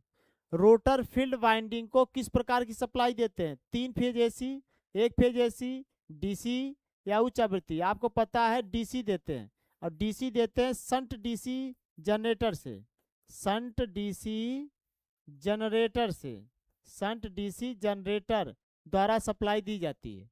अल्टरनेटर पे डीसी सप्लाई दी जाती है, और किसके द्वारा देते हैं? शंट डीसी जनरेटर के द्वारा देते हैं, शंट डीसी जनरेटर के द्वारा देते हैं। सबका सब आया जवाब भाई? बहुत बढ़िया। चलिए नेक्स्ट क्वेश्चन का जवाब दीजिए। अल्टरनेटर के लिए वोल्टेज रेगुलेशन का सूत्र, अल्टरनेटर के लिए वोल्टेज रेगुलेशन का सूत्र भैया, वोल्टेज रेगुलेशन प्रतिशत वोल्टेज रेगुलेशन बराबर no load voltage minus full load voltage upon full load voltage into 100। जहां आपका क्या है, ये नो लोड वोल्टेज है, नो लोड वोल्टेज है, और भी क्या है, फुल लोड वोल्टेज है, भी क्या है, फुल लोड वोल्टेज है। तो कौन सा सही है? बी ऑप्शन सही है, बी ऑप्शन सही है, ई माइनस भी अपान भी इंटू 100। क्लियर बात? चलिए नेक्स्ट क्वेश्चन का जवाब दीजिए। लीडिंग पावर फैक्टर लोड पर अल्टरनेटर का वोल्टेज रेगुलेशन बताइए। देखो लीडिंग पर वोल्टेज रेगुलेशन निगेटिव, लैगिंग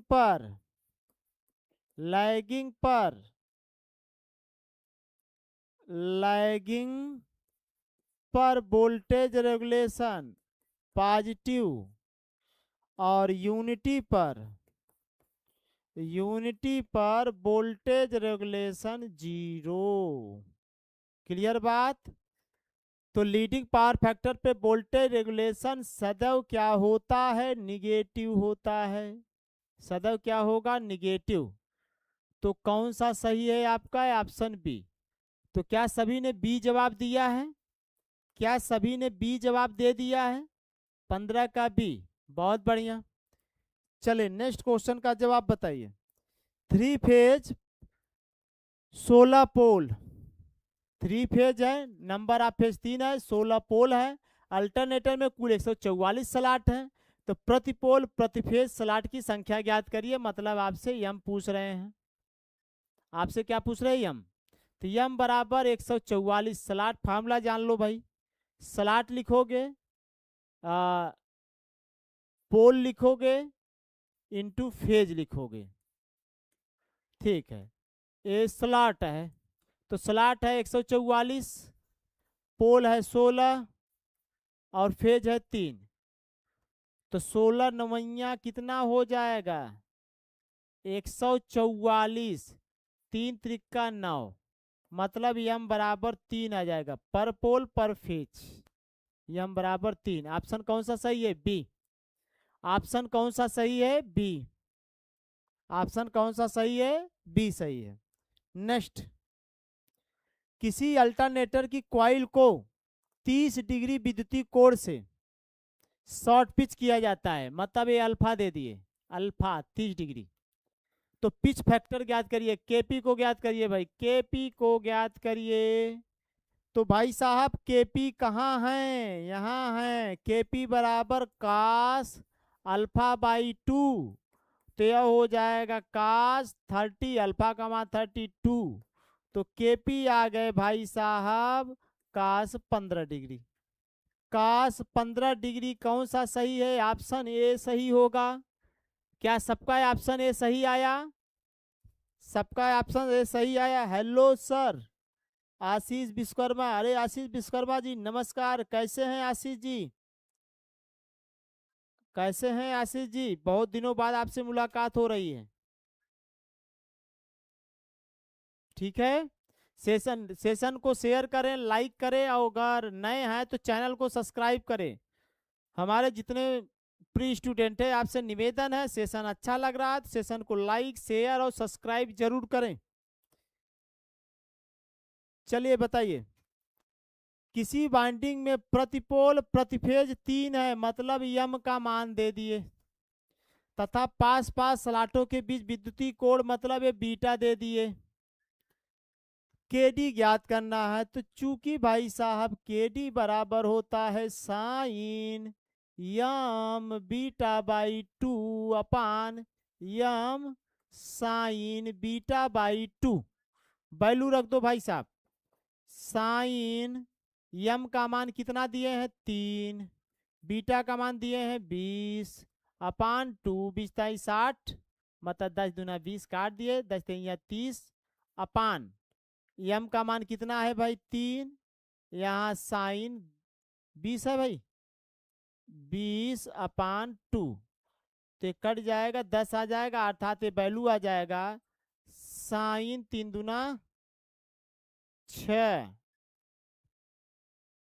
अपान 3 कहाँ 6 आएगा भाई, 10 दूना 20 आएगा, ये आ जाएगा 10 अपान 3 साइन कट गया, साइन 10 अंश, 10 अंश आएगा। कौन सा सही है भाई, साइन 10 अंश 3 साइन 10 अंश, साइन 10 अंश 3 साइन 10 अंश, साइन 10 अंश साइन 10 अंश 3 साइन 10 अंश, कहाँ गए भाई साइन 10 अंश, ओहो बाबा कहाँ गलती हो गई है, यहाँ 30 है बाबा, ये देखो यहाँ कैलकुलेशन गड़बड़ किए हो, साइन 30 अंश 3 साइन 10 अंश, साइन 30 अंश 3 साइन 10 अंश, ऑप्शन ए सही है।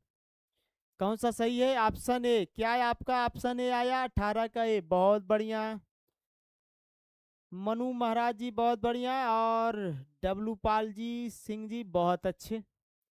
चले नेक्स्ट क्वेश्चन का जवाब दीजिए।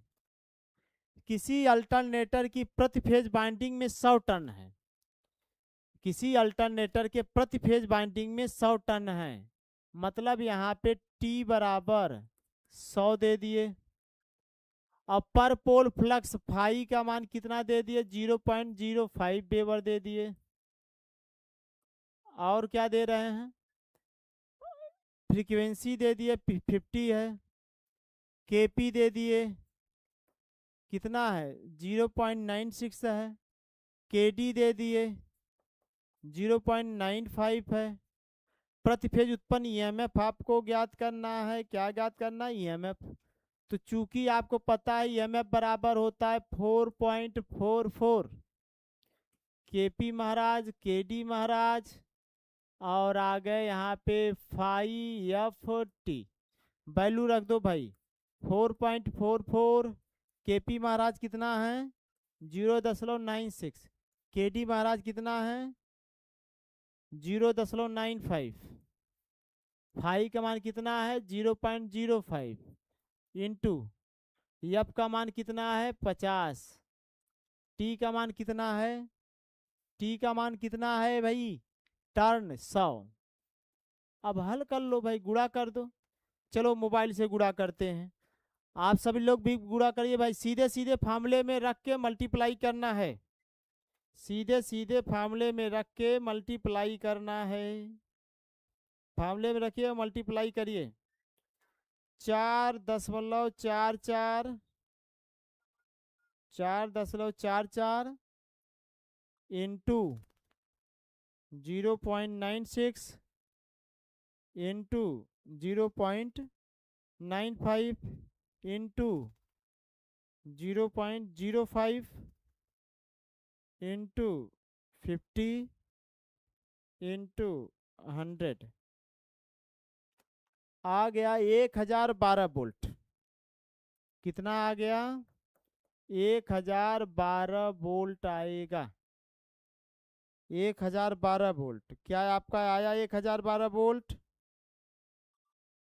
सभी का 1012 वोल्ट आ गया, 1012 वोल्ट आया, कैलकुलेशन किया है आपने, कैलकुलेशन किया कितना आया 1012 वोल्ट, तो 1012 वोल्ट ऑप्शन बी सही होगा, कौन सा सही होगा ऑप्शन बी, बहुत बढ़िया सबका कैलकुलेशन आ गया 1012 वोल्ट, ठीक। चले नेक्स्ट क्वेश्चन का जवाब दीजिए।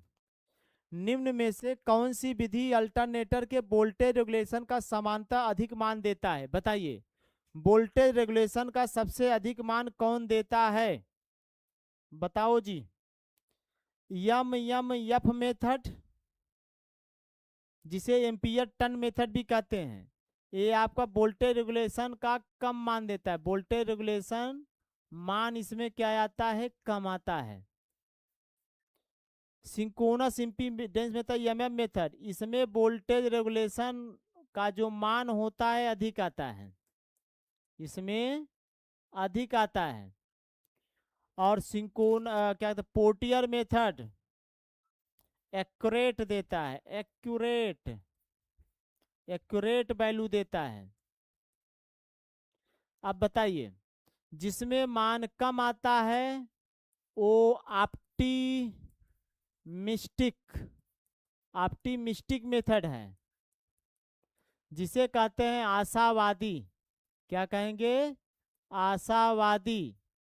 और जिसमें मान ज्यादा आएगा उसे निराशावादी कहते हैं, पेस्टिमिस्टिक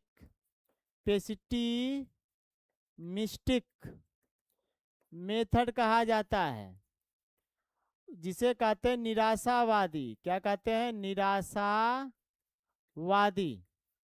याद रहे। तो एम्पियर टन या एमएमएफ मेथड, इसे एम्पियर टन भी कहा जाता है। ये आपका एम्पियर टन मेथड भी है।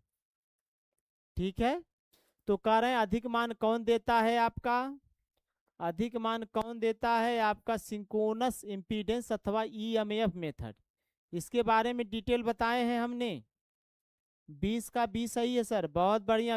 डब्लू जी 20 का 20 सही है। क्लियर बातें? चले नेक्स्ट क्वेश्चन। एफ विधि द्वारा प्राप्त वोल्टेज रेगुलेशन समानता कितना होता है? एफ मेथड मतलब ampere turn method. Ampere turn method बोले तो इसे और क्या बोलते हैं? इसमें वोल्टेज रेगुलेशन, इसमें जो वोल्टेज रेगुलेशन आता है V इंटू आर का जो मान होता है वोल्टेज रेगुलेशन, इसमें कम आता है। क्या आता है? कम आता है। आप आ जाइए।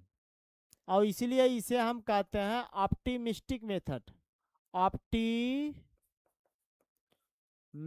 मेथड, मिस्टेक मेथड कहते हैं। ठीक है, आशावादी। क्या बोलते हैं? आशावादी बोलते हैं। तो बताइए, वास्तविक मान से अधिक होता है, वास्तविक मान से कम होता है? भैया कम आता है। वास्तविक मान से क्या आता है? कम आता है। वास्तविक मान से कम आता है। आ जाइए अब अपने लास्ट क्वेश्चन पे।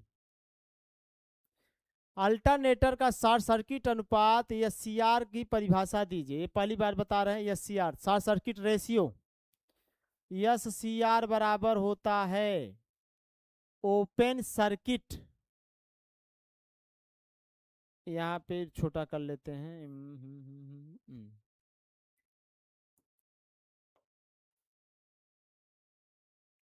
ओपन सर्किट पर रेटेड वोल्टेज, देख लो यहीं पे है।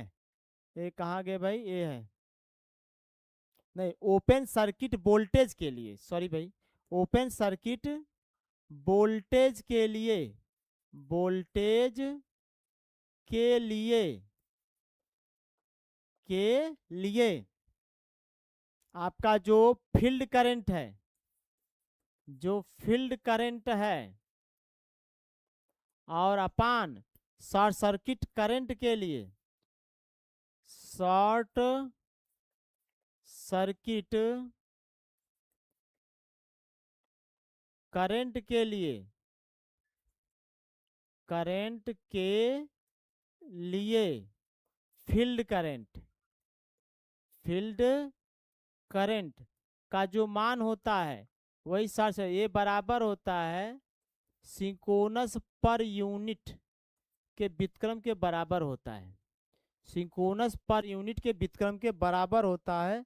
ऑप्शन आपका बी सही है। ये थोड़ा टफ था इसलिए इसको लास्ट में लिए।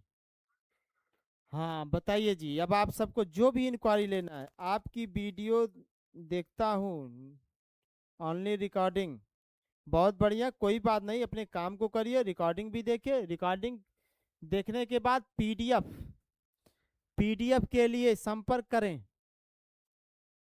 पीडीएफ के लिए पीडीएफ के लिए एचपीएच क्लासेस ऐप डाउनलोड करें। ऐप डाउनलोड करें। फ्री है, वहां पे डाउनलोड करके प्रिंट भी निकाल सकते हैं। किसी को कोई जानकारी, कोई इंक्वायरी, कोई क्यूरी, कुछ पूछना हो तो भाई रेडी है मैं बताने के लिए। किसी को कुछ पूछना है, कुछ समझना है, बताइए भाई। किसी को कल कौन सी टॉपिक है, कल कौन सी टॉपिक होगी, रुकिए देख के तुरंत बताते हैं भाई। कल कल कल शायद डीसी है, कल शायद डीसी जनरेटर है भाई। कल का टॉपिक डीसी जनरेटर होगा। ठीक है, कल भी हम मिलते हैं 10 बजे रात को। किसी को कुछ पूछना है, मन्नू महाराज जी कल डीसी जनरेटर होगा, अभी नोटिफिकेशन दे दिया जाएगा। चले, किसी को कुछ पूछना है, कोई बात करनी है, कोई जानकारी। देखिए आप सबकी एक जिम्मेदारी बनती है, जब आपको फ्री मिल रहा है पूरा हर चीज, तो आप सेशन को शेयर, स्टेटस, फेसबुक, इंस्टाग्राम सब जगह कर दें। अपने सभी ग्रुपों में शेयर कर दें, जिससे मैक्सिमम से मैक्सिमम लोग लाइव सेशन में बन पाए। ठीक है, तो सेशन कैसा लगा क्लास के बाद जरूर बताइए, और सेशन को लाइक करें, चैनल को सब्सक्राइब करिए और करवाइए भी। मिलते हैं नेक्स्ट क्लास में। किसी को कुछ पूछना है? ठीक है डब्ल्यू पाल जी, ओके, मिलते हैं। गुड नाइट, राधे राधे, जय हिंद, जय भारत। तो बताइए भाई, किसी को कुछ और पूछना है?